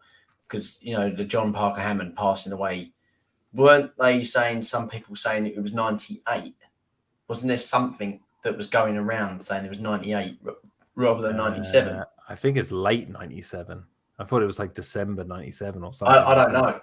It's only because I've just, for some reason, in my head, it might be an error. It might be like maybe somewhere on the other website. Because it might have even been brought up in our chat. Everything else bloody gets brought up in our chat. Okay, so this Caracosis wootanis, I assume that's obviously the woo flower. Yep, which actually got its first ever in canon thing made of it recently. It was in the Universal Studios Beijing. They've opened their Jurassic World land, like it's huge. And you go into their innovation center, which is almost like life-size innovation center. And then on the wall, they've got like the timeline of Jurassic World, and there's a picture of the woo flower, and it even has information about it. Oh, really? It. It's just like, that's so good. And it's fun because we don't like everything we write on these websites and stuff. We sign a contract to say Universal owns it and they can do whatever they want with it going forward. Yeah. So like, and then there's a point where we are out of our contract, out of our NDAs, and we're just like, well, okay, that's in their hands. And then we learn later on that there's all this stuff continuing going on, like they're using it, like the Siberian mammoth remains being excavated in Siberia, which was mentioned on Masrani Global. That was where it sat for years. And then in Camp Cretaceous, Dr. Wu's like, yes, these are mammoth remains from Siberia. And we're just like, they're continuing on our canon, like in the expanded lore. Is that quite a humble feeling? Yeah, in a way, but at the same time, it's like, not that I expect it, but it's surprising, but it makes me just feel, I don't know, I get relieved. I'm like, oh, thank God they're sticking to what we wrote. Yeah. It's like even like the latest, aside from the woo flower, the latest one, because we've been seeing a lot of Masrani Global stuff over the years crop up here and there. I've got a sticker album that came out that's got our timeline that you're reading right now in it. Like it's got that in there in this like old Panini sticker album. Which is great. Yeah, we swapped stickers, yeah. Because I was like, it's got something I wrote in it. I'm gonna have to collect all the stickers now. Be a kid. I know. That was the first time I felt like a proper 8-year-old for years. I was like collecting these stickers. I've already got that one. I'll give that to James. Got. Yeah. But recently the DPG content is starting to slowly now creep into further canon. So for Jurassic World Evolution 2, I know their Triceratops dinosaur profile species video they released on YouTube says like there was a 3 or 4 Triceratops cloned on Isla Nublar on a certain date, and that's like directly lifted from the InGen list on the DPG website. And there's another one somewhere. I think there's a pop-up book coming out that talks about the amalgam testing, and the Gene Guard Act gets a name drop in there. Hell yeah. And this is all stuff I just want. Like, I don't buy any of the toys. I don't collect lots of stuff to do with Jurassic and the merchandise side. But my ego is big enough that I'm going to buy everything that we've touched. If they print anything that has like what we've written in it, I'm like, I want to buy that to like keep it as like a sentimental souvenir. I don't know. I don't know if I'm just like I'm just really weird about that, but I don't.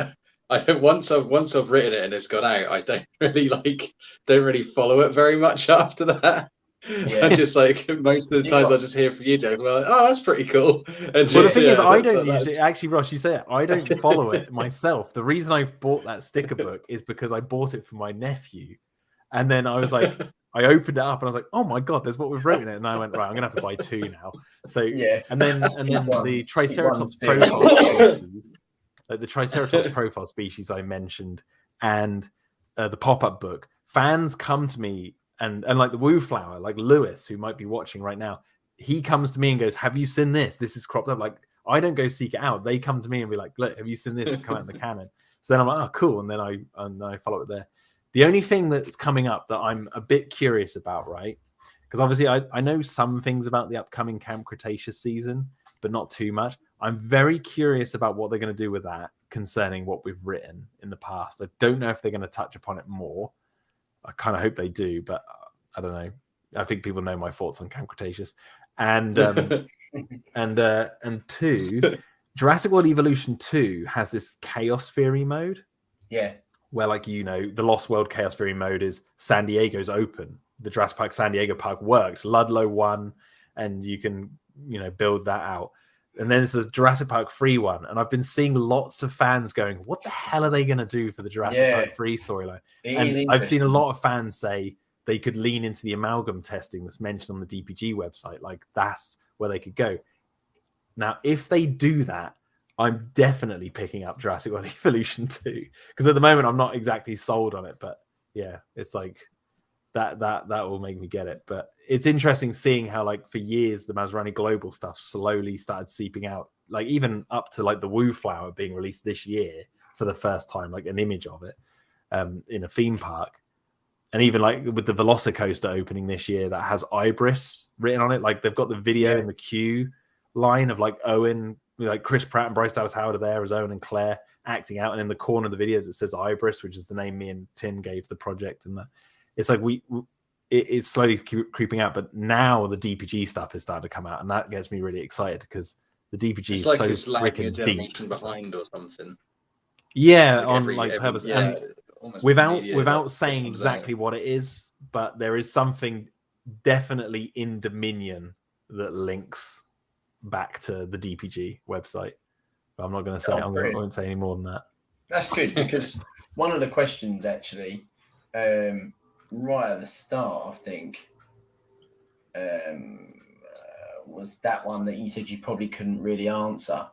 I assume that obviously the answer to Dominion, or the ending of Dominion, will give us more insight of what in future is going to happen, whether it's an extended story or it's a past. They're sort of going to go back into the past and sort of fill in a few more gaps with plots that obviously no one knows just yet.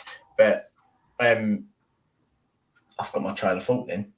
I was just thinking about. Yeah, I know. There's a lot of interwoven details that get answered. Let's just put it that way. Yeah. Where was I? I was going to say something else then. Ross, obviously, I don't get to chat to you as often as I do with Jack, so I kind of get his views quite often. Do you? How do you feel about Camp Cretaceous, and 2, do you ever like sort of nudge you over half and go, look, they're talking about the bit I wrote, sort of thing, Well, I mean, Camp Cretaceous, it's not really my bag, to be honest with you. I mean, it's good that they're making more stuff with the actual franchise. That's always great. Just new ideas, you can't go wrong with that. But it's not really. I wouldn't say I'm particularly the audience that it's geared for. But you know, if other people like it, I think that's absolutely great. And you know, if they can find kind of like inspiration from anything we've done, then that's absolutely great as well. Because that's what I like doing, is just throwing ideas out and just seeing what sticks. Yeah. So that was pretty much perfect. But yeah, I mean, it's hard not to feel like a little bit of pride whenever you see something you've done being referenced, or even just people. I just like seeing people enjoying what we've done. That was one of the most thrilling things that I found about what we did, was just seeing other people enjoy it, and other people getting excited for it was always like one of the biggest thrills about it. It was most rewarding part of it, definitely, and as well, obviously, getting to work alongside everyone who was working on DPG. Yeah, well, basically, yeah, exactly. I mean, it was awesome. It was working next to Yaroslav and Manuel as well. I'd never met those guys until we went to the premiere, but because we'd worked so closely together, when we did actually meet up, we were just like, this is so weird, because I feel like I know you really well, but this is the first time we've actually met in person. And it's just really nice to be able to make those kind of connections with everyone, and just have a really nice time together, and look back on what we've done and just be like, that was time very much well spent. Really fun. We've had some good memories, between, obviously, I didn't get that sort of luxury of going to the premiere, but meeting you guys for the Royal Albert Hall and going to the Prince Charles Theatre. Although, Jack, you didn't go to that, did you? No. With us? No, I was working. Man, you should have gone. It was such good. That was the last time I saw you, Ross, actually. Prince that Charles Theatre, when we did the double. That'd have been like 2016, 2017, around there. Yeah, I think that was wild. Yeah, something like that. That was awesome. That was so much fun. It was really good, actually. We went to a bar as well, didn't we? Yeah, that's it. You missed out, man. We went the whole time. We had a great time. We'll have to definitely do another meet up when it's all over. It'd be nice to meet up with everyone again.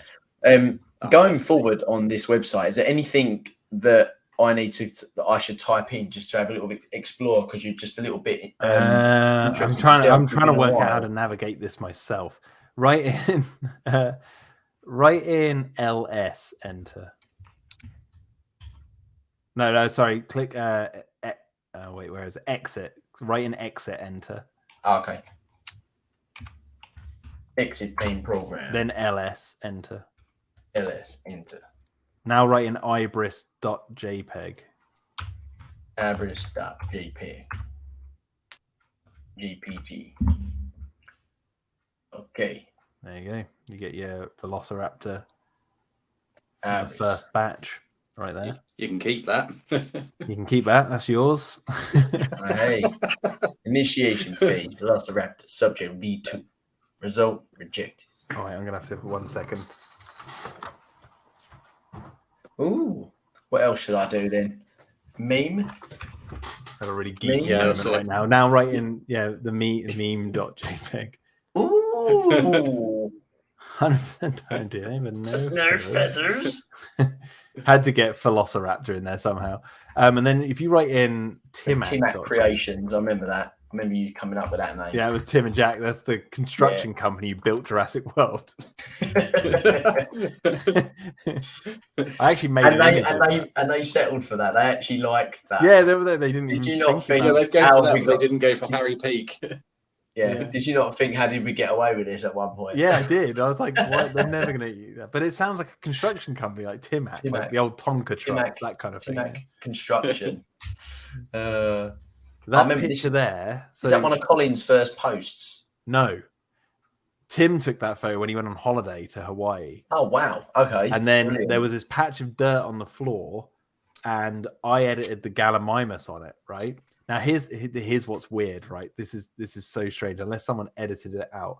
So I edited that picture together, right? And then I told you about the sticker book that has like our timeline in it. Yeah, one of the pictures in there is that image. Oh, I love that.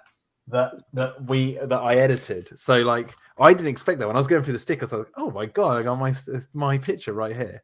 Yeah, but they've edited out the text, so I don't know if they have access to the old file that I had, or maybe they just removed the text themselves. But I can't tell. Oh, that's good. I just thought that was interesting. That was me geeking out there. I was like, oh my god, I've got a sticker. Okay, Matty says, I know it's a bit of off topic of what we were talking about, but does anyone know what the runtime for Dominion will be, or even when the trailer is going to drop? If you can't answer, I understand. Only you can answer that question, James. I don't know the runtime of Dominion, and I don't know when the trailer is going to drop. I'm assuming there'll probably be one around the end of the year, that normally is, but no. But what I do know is that what was said was it was okay. The runtime was okay. It was good. It was a good runtime. It is a good runtime. Good runtime. No worries. So I've gone out of that mode. So I'm now You've gone out. So if you go right to the top, you'll see it says like you can write in query inbox archive. Oh yeah. You can read the archive log. So if you write an archive, you'll find something that's like from the Jurassic Park era of stuff. Where can I type? Archive. And then write in scroll up. That's what I mean. I've written so much crap down. And I think this is what it's like. It's like, you know, Arnold going through and you've got all this text. Hate this heck of crap. You got 2 million lines of code, James. Yeah. And I think it's how do you get the dates up? I think you put in LS again. You write LS. LS. Yeah, write LS again. No, write date. Enter. I can't remember this. Unknown log command. There's a way of getting up a load of emails. Email. No. God, I'm having flashbacks to when I used to do tech support. Good lord. You didn't see the So archive, Inbox. read archive. Oh, inbox. It might be that. Inbox. Oh, No, scroll right up to the top again. So it's query and then help. Write in help. That's Right. I don't know why. what? You want me to type in help now? Yeah. Archive. There you go. Type read to display the archive log. So type read. There you go. Okay, here we go. So Right. then you've got now in order to read Sure. it, you have to write in the dates. Okay. So Ruffled Feathers by Henry Wu from 2003 is one of the most ones that has caused a lot of fans to speculate about stuff.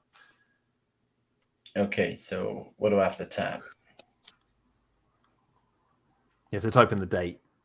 Oh. So you see where it said type 02, read, it says enter a date 2003. format. There you go. So his notes. I'm calling this the common cold of genetics. We can't cure this one soon, I'm sure, because you've got it like you can stretch that box out. Can I? You should be able to. Oh, maybe we can't. Look. It No, don't maybe work. we can't. No. No. It's not letting me do it. I don't know. Because there we go. It's there anyway. We're actively manipulating and mutating the animals' genes, adding frog, bird, and reptilian DNA. We created what is known as the null allied. The dinosaurs cannot live without something added to their code. So for now, we're stuck with scales. Maybe my research into gene splicing will unearth this problem. It certainly proved its unlimitless capabilities with that accident we left on Sauna.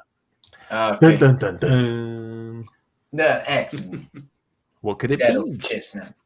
Yeah. Lewis is Well, in the house, guys. Lewis is in the house. Hello, Lewis. Lewis.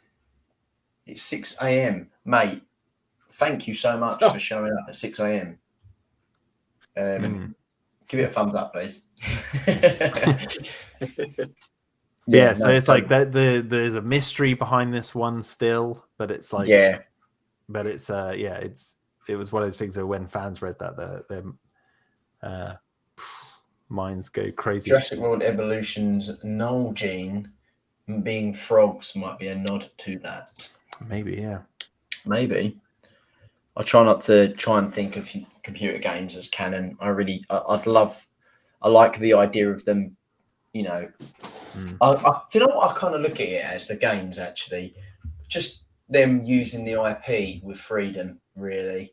You know, it's almost it would be hard to it would be hard to make like when you look at the Lost World computer game, it would be hard to make that canon because then you'd obviously have, Sarah Harding swinging around on yeah, exactly, swinging around from like a grappling hook gun, firing machine gun tranquilizer darts out and gas grenades everywhere and stuff. They certainly take like kind of like sort of entertainment over sort of kind of factual appreciation of the universe. I know that Dieter would probably not have much dialogue. She'd be like, the thing is, the Dieter Stark in that video game, the toy of Dieter Stark is wearing the same outfit. So the toys and the computer game are basically like canon with each other. Yeah, there we go. Okay, so we've got the Hoskins vlog here. Week 3. So he's there in 2002. So this was a clean up then, yeah? Yep. Hellstone is a 7-ton Predator in the eye. 7 ton, that's got to be a Rex then. Mm-hmm. These things are bigger than you'd expect. Let's just hope Timac knows how to build strong badass. I don't know why. We did for the T-Rex. So I'm curious because I can't remember what we wrote for this one. Right in the last one, 1991. This is before Jurassic Park went down. What date is it? It is the 9th for this. Not the 20th of September, 1991. Oh, he's backwards. It's backwards. It's American, yeah. No, there's 20, and then what we're doing. 09. Yeah. 20. Yeah. 1991. Right. What did he say? Yeah. Expired initial tests showing promising results. Subjects 4X, 6X, and 7X Velociraptor all failed within 6 days due to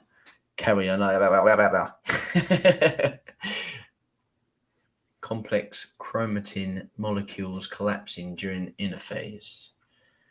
We believe this was due to incapability genetics subjects in then I can't read all this. I'm trying. But this is so he's talking about certain frog DNA, and then it says an interesting form as Dilophosaurus has shown good results with the frog results of the XL22. That links to there's in Jurassic World the ride. There's the Q video. I'm not saying Jurassic World the ride's canon, but in the Q video they went back to this because they mentioned that there's a video of Wu, like BD Wong, talking about the Dilophosaurus, and then they mentioned the certain frog that we've got here being used. Yeah, that the dialogue will be interesting. Obviously, now we know it's featuring in the next film. I'm wondering to what, obviously I know you can't reflect on that, but to what extent and whether, they'll go into a bit more than just, it's here, it's back. I hope there's a little bit more to it than that. Matt, you said games shouldn't be canon. Could you imagine if there was a Jurassic Park Warpath? What a game that was. That was great fun. Let's go to the Lysine. So bear in mind, like these are all the archived logs, and then there's the inbox, which is like the more recent stuff in the canon when this website was launched. Okay, let's go to the inbox in. So if you click write in exit and then write in clear, boom, we just yes, there you go. Write help again. There you go. So now we want inbox. Inbox. And then what did we write? Read again, was it? Read, yeah. Boom. So there you go. Please. This is more recent. Oh look, James McClure. There's my nod to Doug McClure. I love that old actor from those old dinosaur movies. Right, let's go on to the next 10 years. Hey Ross, do you remember there's Drew Leggett on one of the Masrani Glogabl things? That's so great. Not to a kid at mashing up people's names to add them in as references in the website. It's so much fun. It would just be like, hey, look who I added into this latest article, then just try and figure out who it was that we. Because Clayton's mentioned in the Dinosaur Protection Group website. He gets a name. It's called Clayton S, but yeah. And I think Ross, you and Sam do, because there's Ross S is one of the people who write. I think that was one of the most another one of the really fun things that we got to do was just add in just really silly things like that. Like, that was one of the overarching things I always found so enjoyable about it, was just seeing what we could get away with, as stuff that even had nothing to do with Jurassic, just what we could get away with doing, just naming people and I like that whole kind of that world building element of it. That always really got me going. Siaka, what is the most common question you guys get about this stuff? For me personally, it's from fans. It's more about the Corymphosaurus is an error on the InGen list, and then I have the really annoying task of explaining how it's not. It's not actually a mistake. People neglect the second half of the list, which is on a different article. Right. Yeah. If you write in, James, I believe it's the 2008 one, New Opportunity. 2008. Okay. 04, 2008. Oh wait, yeah. Come up. No, you didn't click on the. I don't think you clicked on the thing. Come up again. Yeah. So read this one as Simon Masrani, James. Okay. Henry, I just come out of a meeting. No, I won't do that. I don't want to get slandered. And the board are unanimous in their desire for a new park attraction to satisfy our investors. Something bigger, scarier, cooler. A new species come to mind. Have you my full authorization, Simon? You have my full authorization. So in Jurassic World, when he says, who authorized you to do this? And he's like, you did. You Cooler. Said you wanted something bigger, scarier, cooler. He references this exact memo. Yeah. And that was one I wrote. And that was really fun to write that. But bear in mind that I was writing this. So remember, this came out for the Blu-ray release, the backdoor. So we'd already seen Jurassic World at this point. Fans had seen it. So, and then he mentioned that memo. And one of the things was I was like, I want to write that memo. So that's where I wrote that. Bigger, cooler is the word you used in your memo. Mm-hmm. And that's, the memo mentioned on the viral website. I did not ask for a monster. Monster is a relative term. Jurassic plop. Let's go for there's Martel, mentioning where they got the mammoth bones.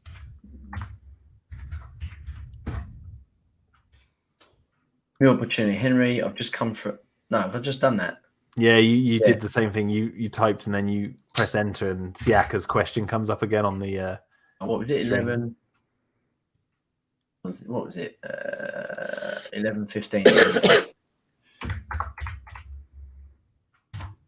There we go. Congratulations to the Martel team on their opening. This is our first step into creating the most comprehensive biological library the world has ever seen. Sounds like something belongs with Hammond would say. Obvious rumors have already begun circulating about their intention, but I want the core team to know that we're just collecting and archiving for now. I've spoken with Simon and he has expressed his utmost delight that we'll begin work on this. So who are Martel? So Martel, if you go on the Masrani Global website, on the front page, there's a news section. So if you just click escape in the top left hand corner of the back door, can you see it right at the top? Oh yeah, you'll go back to the website. Okay, cool. So let's get rid of this. Was Martel created for the website? I can't remember. James. There's an X above the little Jurassic logo. Oh yeah, got it. Then click home or enter. Yeah, either one. And then right here it says news, and then you click news archive because these scroll down. It says news right there. Yep. Right, scroll up. Yeah. News archive. News archive. Yep. And then I believe if you scroll down, it's somewhere in here. There you go. InGen expands excavations to Siberia. So bear in mind, when we did this website, we were unleashing news every 1 or 2 a month or something. Yeah. So this is where they all got archived, all the ones we're doing. The new InGen facility, Martel, based in Siberia, is now opened. A rotating research team of scientists and excavation crew of 45 persons, blah, blah, blah, blah, It says, yeah, mammoths buried under the permafrost. So yeah, that's where the CC link, the Camp Cretaceous link, is in. Oh, and nice. then I believe if you the end of an era, Mascom's Glinda, the one above it, that's my link to Twister. Oh, really? Yeah, because Glinda's one of the one of the witches from Wizard of Oz, and obviously in Twister it's Dorothy, and that thing they're trying to get in. It's all links to Wizard of Oz. I was going to say, actually, have you not been tempted to sort of somehow? Because it says, so like, okay, Mascom's, you got to do the math here, right? Mascom's satellite Glinda will descend to Earth later this year after 15 years of service. So 15 years back from when this website was launched is the year Twister came out. The outdated relay equipment will be decommissioned to make way for a newer model satellite. Glinda was launched to interconnect ground teams studying dangerous storm patterns. Wonder who that could be. The project was brought under. Here you go. The project was brought under the Masrani wing after a successful series of experiments, and since then, the team behind have saved thousands of lives by opening our understanding of the biology of storm patterns. So it's Dorothy, like, yeah. And it was funny because I actually wrote it more linked to Twister, but then Universal, like, Warner Brothers owns Twister, Universal doesn't, and I was like, but over here it starts with the Universal logo, and they're like, we own the rights to distribute it outside of America, but Warner Brothers owns it. That's so annoying. So what I did was I was like, okay, I will making that canon. Well, this is but this is the thing. I then went, okay, you know what I'll do is I'll take out all the Twister links, I'll make it more vague, but I will call the satellite Glinda, and I bet no one will pick up on it, and no one did. So Glinda, if you know your Wizard of Oz lore. So now you've aired it, and made in my head canon, I've got great connections. Yeah, I can hear the lawsuit landing on Universal's door as we speak. All right, not one name mention is in this. Yeah, there's nothing that they can get. It's a fan theory. It's just a fan theory. It's not actually it. Yeah, just Jack Cavalry's tracks. Would you mind, guys, answering this question if you can? If you could change anything about Masrani Global DPG, what would you change? I think I would not. I think I would probably. Well, for the DPG, I wouldn't have released that bloody map with all the dinosaur names on it, for one, because that was. Where is that? What's that? That's on the home page. That's right on the front page, which is even more annoying. Oh, that one. Right in the middle, yeah, right in there. I wouldn't have made that. I regret making that bloody map. Because I can give you context, right? So on set of the DPG, there's a map of Nublar on the wall, exactly like that, with loads of names all in it. Just random dinosaur names. I take one look at it, like the Indominus Rex is in there, the Stegoceratops is in there, the Archaeorhynchomymus, or whatever Claire Deering says, is in there.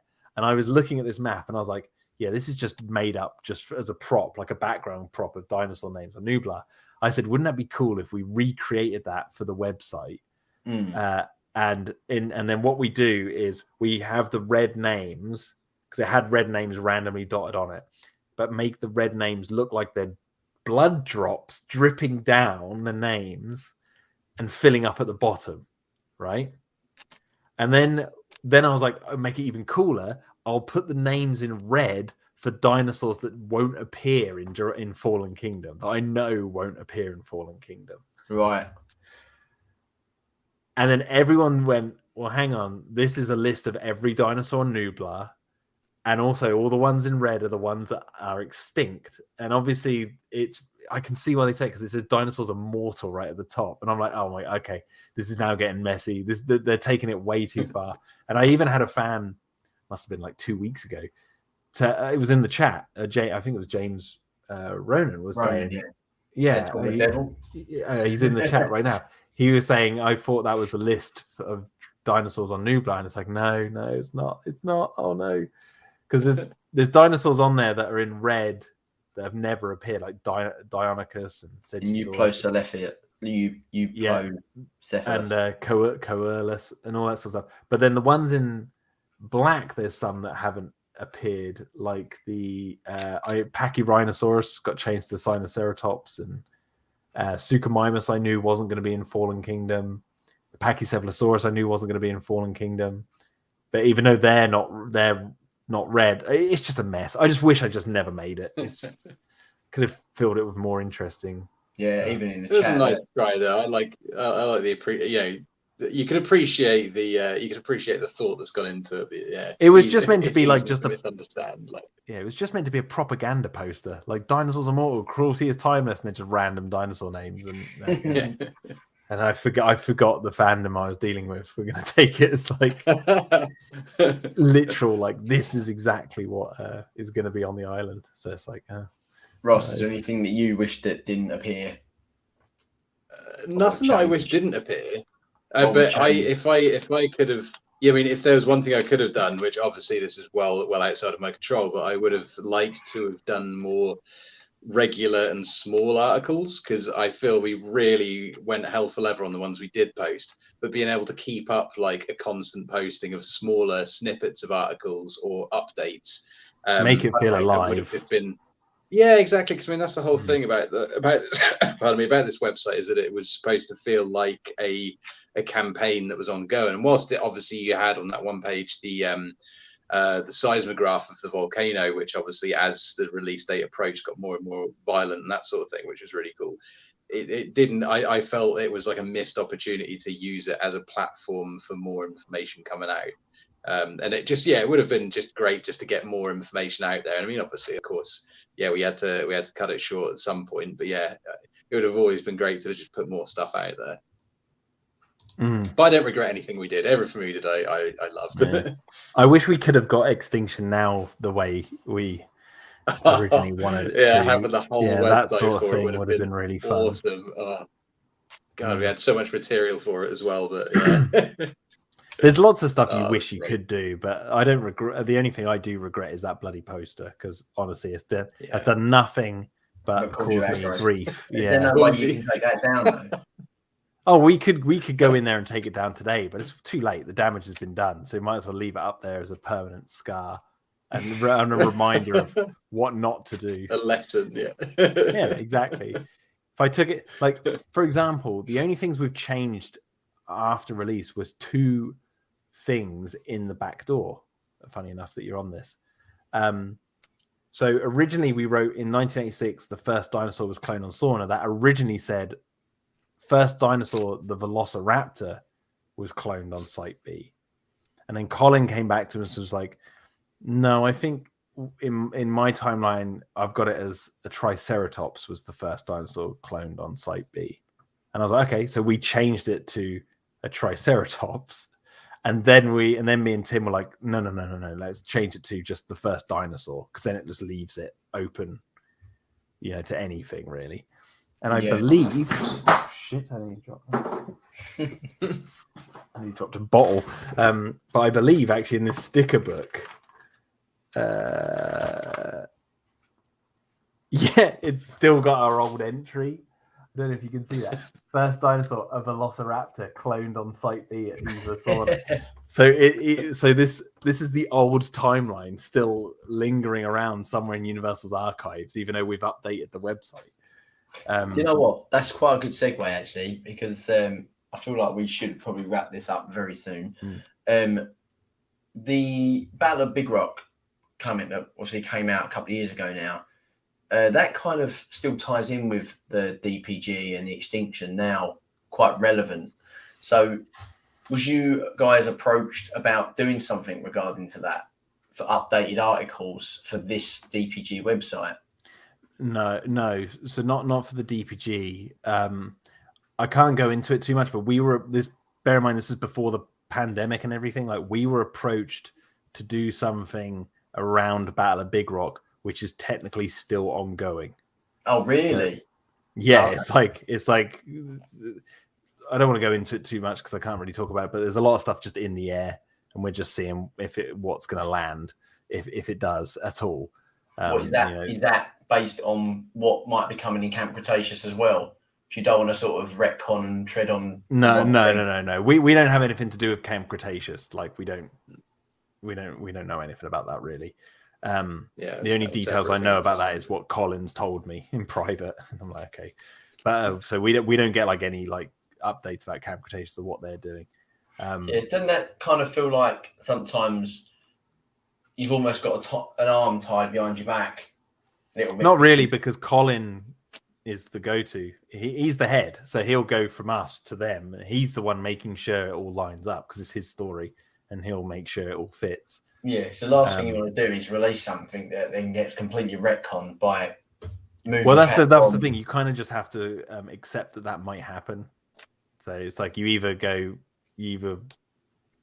worry about it, or you just go, let's just write it, because whatever we're going to do is open for change in the future anyway. So we might as well have fun with it and just make our mark while we can, and then see what happens. And then it's all owned by Universal at the end of the day, so they can do whatever they want with it.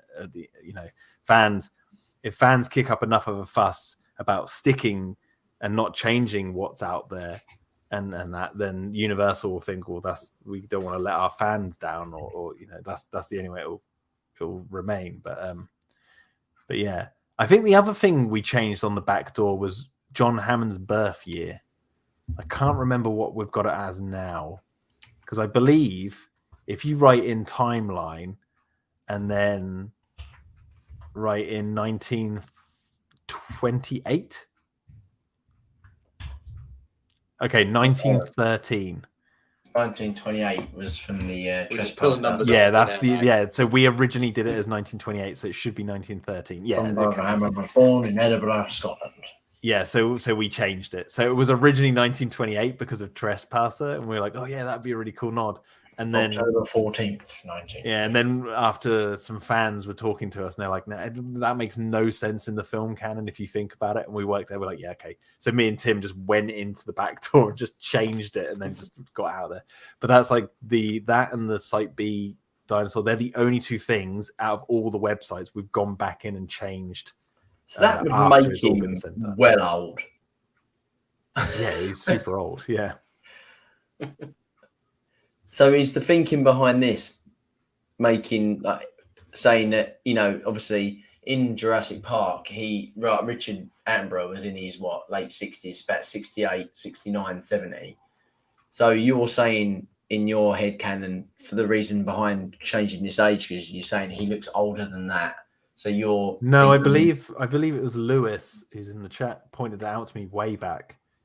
Someone did. It was like, I think there's some canon, something already existed from the Jurassic Park prop or something that has his birth date on it. So right. Yeah, so I think it's already there. So we were just like, oh, okay. And I just didn't pick up on it. But we just went with 1928 because of Trespasser, because Rich Attenborough says it. John Harker Hammond, born March 14th, 1928. And I was like, oh, that's cool. Let's just do that. Didn't think about it. Just thought that's the year, right? Yeah, the Innovation Center. That's it. Lewis said it's the Innovation Center in Jurassic World has it as 1913 on the timeline. Okay. How many more? Any other Trespasser lines that you'd like to have canonized? There's loads. But one of my favorites is when he starts talking about the territories and the tribe of raptors and all that. Yeah, and it almost, because it works with the Jurassic Park 3 raptors being one species and the tigers being the other, along with also the tyrannosaurs having like a large domain of there's 7 of them. Yeah, Jared just said that in the chat. Oh yeah. We wrote on the DPG website, I wrote in the canon, in the list, I wrote into the canon that there were 7 T-Rexes. That was a nod to Trespasser. So there were 7 T-Rexes grown on Sauna back in the day. I like that idea. One of which was moved over to Nublar, obviously. So. I don't really know what else. I might have to just have a look at this in my own time, some more stuff that might be interesting. I'd reckon... James, if you want a cheat sheet, if you just Google Masrani Glogabl backdoor, and I think one of the Jurassic Park fan websites has somehow hacked into our website and has got every single entry just listed. So you can just read it all without typing everything in. Oh, okay, brilliant. But I don't know if it's the updated version of things. Yeah, I don't know if it's the updated version or if it's the old one before we went in and tweaked those 2 details. Yeah. But yeah, so if you don't want to hack away. But like I probably don't actually. I do recommend that like fans. The whole idea of these websites is to sit at the computer and pretend you're actually in the world of Jurassic, going on one of the websites that you can visit from that world, and just kind of like soak it all in, and then read the articles and try and pick up on all the details and see how it links to the movies. Because things like Owen watching the raptor footage back in Fallen Kingdom, he says this is Delta, one of the survivors from the second batch, and it's like, okay.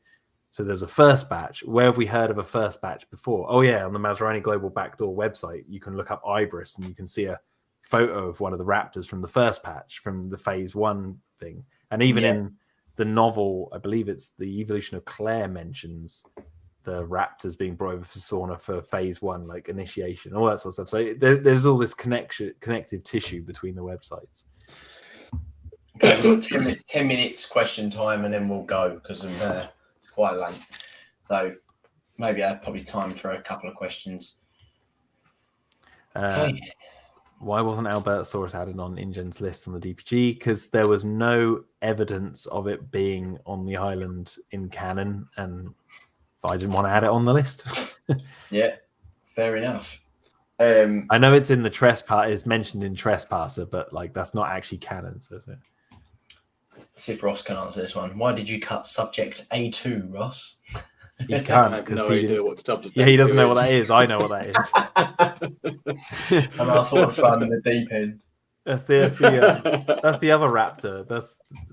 I just cut it because I didn't like the design. I was like, I wanted to get one design done. Subject V2 became the one that I liked. What if you could, I guess, bring in one thing from Camp Cretaceous that they've kind of added in, what would you bring in that I guess I get in a way kind of retcon some stuff that you've sort of spoke about, but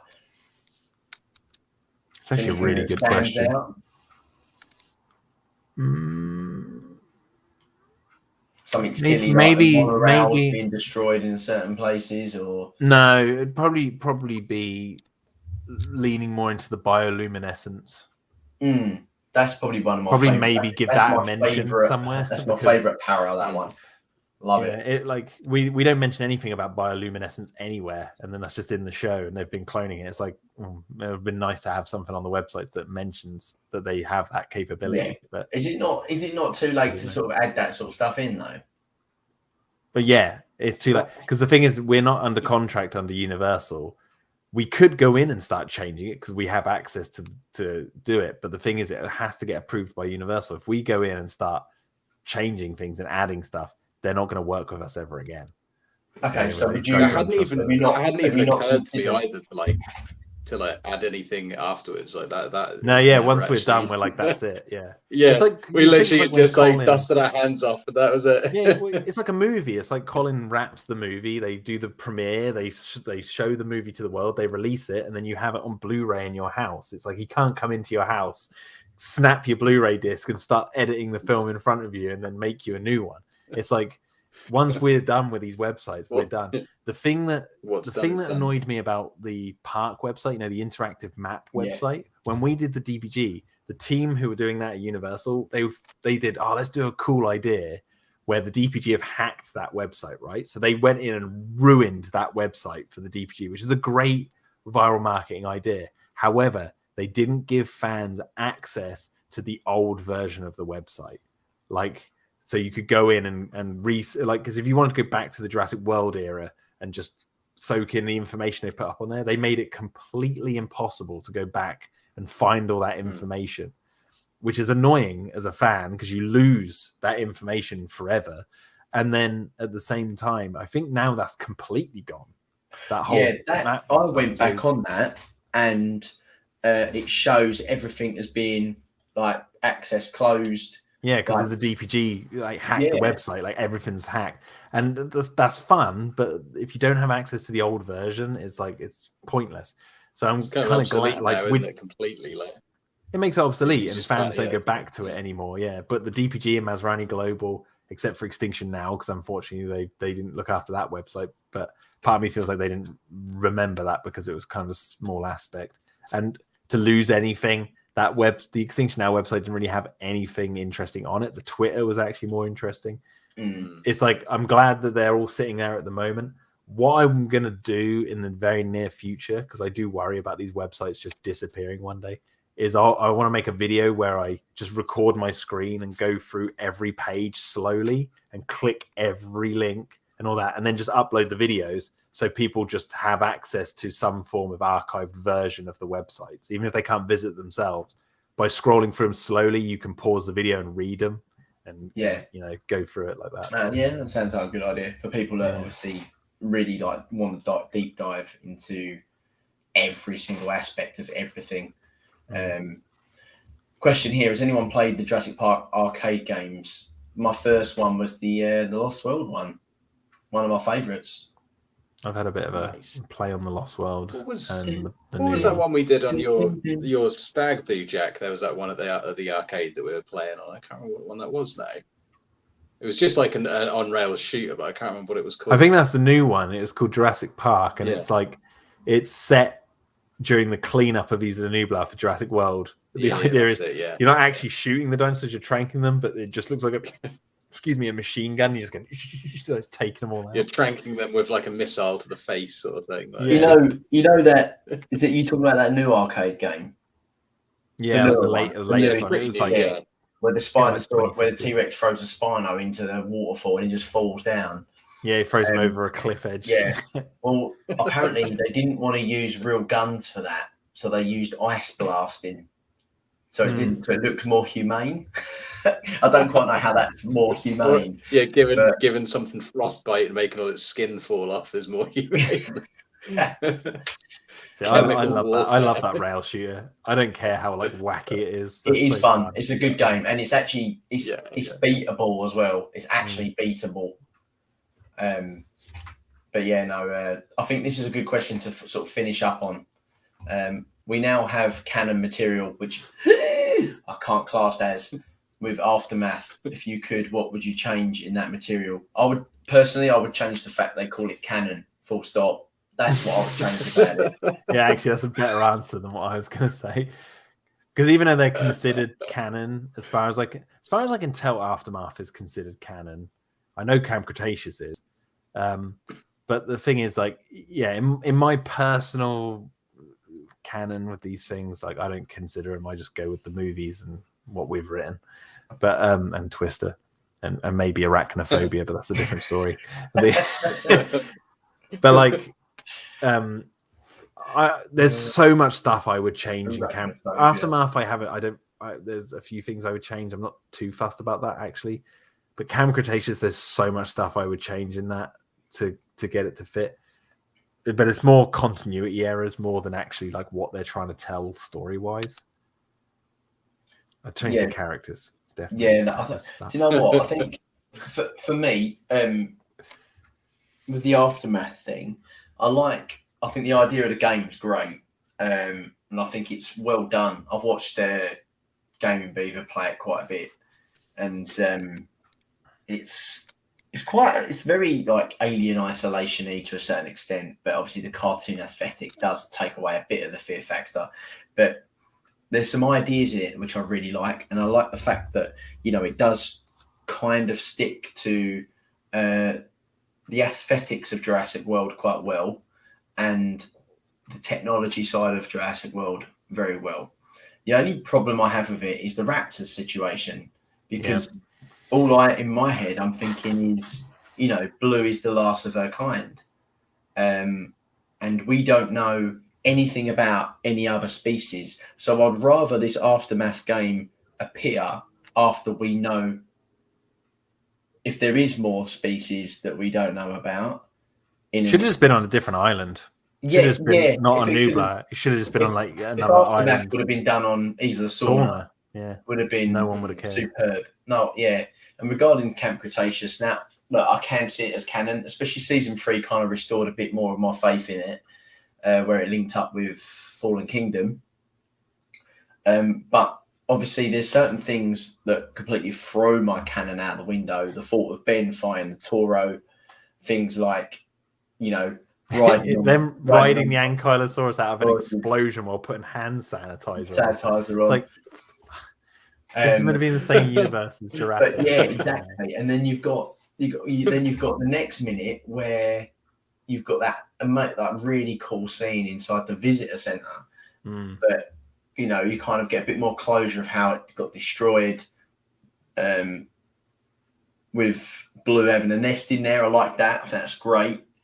And then you've got the time link with the pilot saying, you know, it's been 6 months since, you know, the fall of Jurassic World, because these kids haven't really got a concept of how long it's been. You know, then it asked other questions, thinking, well, where are their bloody parents? Because, you know, you'd think you'd know about it by now. I don't know. That's the thing with Camp Cretaceous. It answers one question and then provides 4 more questions after it's answered one. That's the only issue I have with it. I like the fact what the show's done, like you said, Ross, earlier. I love the fact that it's created, you know, there's a new fan base almost that are absolutely besotted with the show. You know, mostly teens and young 20s tend to be the ones that are the most, you know, most popular with. But I don't know. What's your thoughts, Ross, on this sort of situation? So, well, like I say, with Camp Cretaceous, that's just kind of, as far as I'm concerned, that's just its own thing. And basically it can just go as crazy as it wants, because I don't think I'll ever consider it canon. But yeah, again, like I was saying before, you know, it's nice just to get people involved and get people excited about something in the franchise, and you know, that's all fine. I think with Aftermath, I'm not actually a fan of the graphical style they've gone with, because it feels like a real missed opportunity. You know, you're looking at a game that is essentially, like you say, like Alien Isolation, but set in the Jurassic Park universe, which is what people have been waiting for since like Trespasser. And when Trespasser came out, obviously it was like groundbreaking graphics, really, really groundbreaking physics as well with the game. Like, I mean, it's amazing when you read how they achieved that sort of thing. You wouldn't have Halo and Half-Life and stuff, would you? Without yeah. I mean, it seems to have kind of like disappeared into obscurity a little bit these days, but it's now like kind of it really is such an important piece of gaming history. But you know, ever since that came out, people have been waiting for another game in a similar vein to that, and then we have Aftermath, and I feel like it was almost like they didn't quite have the guts to go the whole hog with it and make it into like a proper survival horror. With also like the AI on the raptors seemed to suck. It didn't like when you play Alien Isolation, there's sections where that alien is free to run around and hunt you in a certain, obviously it's a linear game, but there's certain points in that game where you'll enter, like when there's the one for people who've played the game, there's that bit where you go down and you get that key card from that guy's locker, and when you go back up the stairs, the alien comes down from this vent right in front of you. When you start this mission, that happens every time. But once it exits that vent, you've got to go through to get some certain things and then get to the exit. In that whole time period, the AI of that xenomorph is running around doing whatever it wants to do. And every time you play it, it's always different. You never know what it's going to do next. Whereas in Aftermath, as far as I can tell, these raptors are pretty much on almost a track constantly. And the only thing that diverts them from the track is you making noise. So as soon as they come off that track, they'll come investigate you or kill you.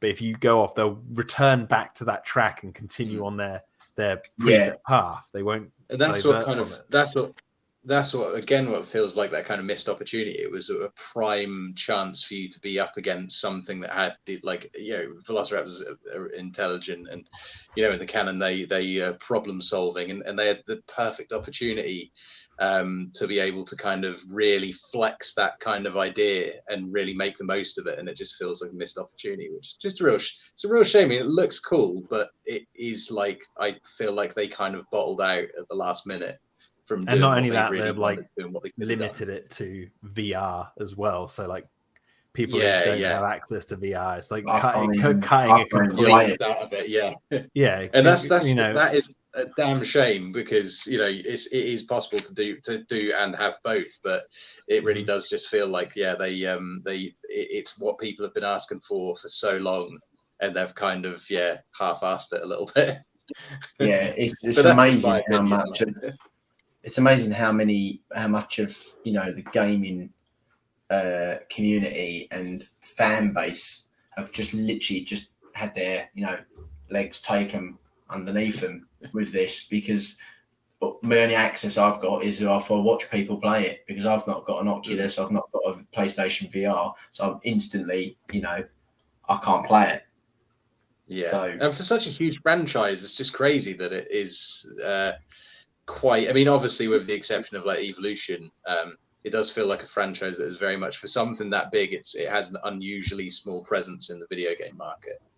Yeah, it's strange. Like, I think I'll tell you what we're due. We're due a Lego game, because I feel like it'd be a good one for Fallen Kingdom. It'd be a good Lego levels with the volcano and the going around the boat, jumping on all the truck. I can imagine all these different levels in my head that would really work with Fallen Kingdom and a Lego game. And obviously, I don't know what happens in Dominion, so I'm sure there's so much in that game that they could make a game on. So Lego would be brilliant, because one thing that Lego did, as much as they made a lot of jokes with the games, the storyline felt exactly like the film. The lighting was really, really well done. They got the atmosphere completely right. The atmosphere was so good. Yeah. Perfect. And, like the story, you literally felt like you were going through the story with these characters in the game. And, Jurassic Park isn't about a shoot 'em up game. You can't really get the Call of Duty style unless you're in an arcade, really. It doesn't really quite work. You could go with the Last of Us sort of style game, but then you've got to be very particular about who you do that story with and whether it'll work or not. And then you can't go the zombie route, because that's not Jurassic at all. And park builders have already been done, and they're ticking time bomb anyway. It just screams to me like you, and I think Clayton mentioned this in a video, or maybe even to me privately. It's like you have Fallen Kingdom, you have the Endoraptors skulking around Lockwood Manor. That just screams Alien Isolation. Like, if you were someone who's trapped in Lockwood Manor, maybe you were one of the auctioneer people, and then the storyline of that is like you're not there to buy a dinosaur, you're there under your own, like, you're there for a different reason, or you're a scientist, like in what's that, Ross? Your mic's really muffled. You're an undercover agent or something, like you're there with, like, I don't know, CIA or something, like. And undercover agent, perfect. Yeah, so you're like you're someone who's morally sound, so you play as someone like that, and then, or you're even you're there to buy the dinosaurs, and then you have a change of heart. Like, the character has a change of heart, and it's like, no, I need to better myself. But the whole point is you're in Lockwood Manor with the Endoraptor running around, and it's set around that. And it's like, that's all the game has to be. And it's like, perfect, done. You've got the there are ample opportunities to make something like that, and it's just they just need to take it, because people would love that. You imagine how popular that'd be. Oh, it'd be so Resident Evil with Fallen Kingdom skin. I was actually thinking of that in the Resident Evil 2 remake, when you get chased around the building around the police department by the new monster they've got in there, and it's just like relentless. That would be prime sort of territory for that game to be like. That'd be great. Yeah, right, gents. I think we're going to finish there. Where can everybody find you? Obviously, I know you've got Pterodome 3000, Jack, there. Just YouTube that. It's in my suggested channels anyway, guys. If you go on our profile, you'll find it there. Ross, you're like a hidden man these days. Yeah, I don't have any social media for anyone to follow me on. I just lurk and he lurks in the shadows like a gargoyle. Yeah, that's it. Now, you can find Ross's old YouTube channel. I know the name of that. It's a good channel. Yeah, probably. Yeah. Sam's obviously on the Journeyman. Journeyman, yeah. Go sorry, everyone Ross, go what was that? subscribe. It's really good. I cut you off then, Ross. What did you say? I was just saying, yeah, Sam's channel is it's great. It's really good. Follow that, definitely. Journeyman. Yeah. So, guys, thank you so much for joining me. It's been a pleasure. It's been good to sort of divulge into these websites. Not really done it. I've given my own little browses quick and have a look around, see what everyone's chatting about on the community and that, but never really sort of done it with the guys that know all the answers. So thanks for joining me on that. Thanks to everybody in the chat for your support and also for all your questions. It's been really fun, and it's good to sort of be interactive with the community, especially when people want answers as well. It's always the best way to do it. And only one thing left to say: life will find a way. See you later.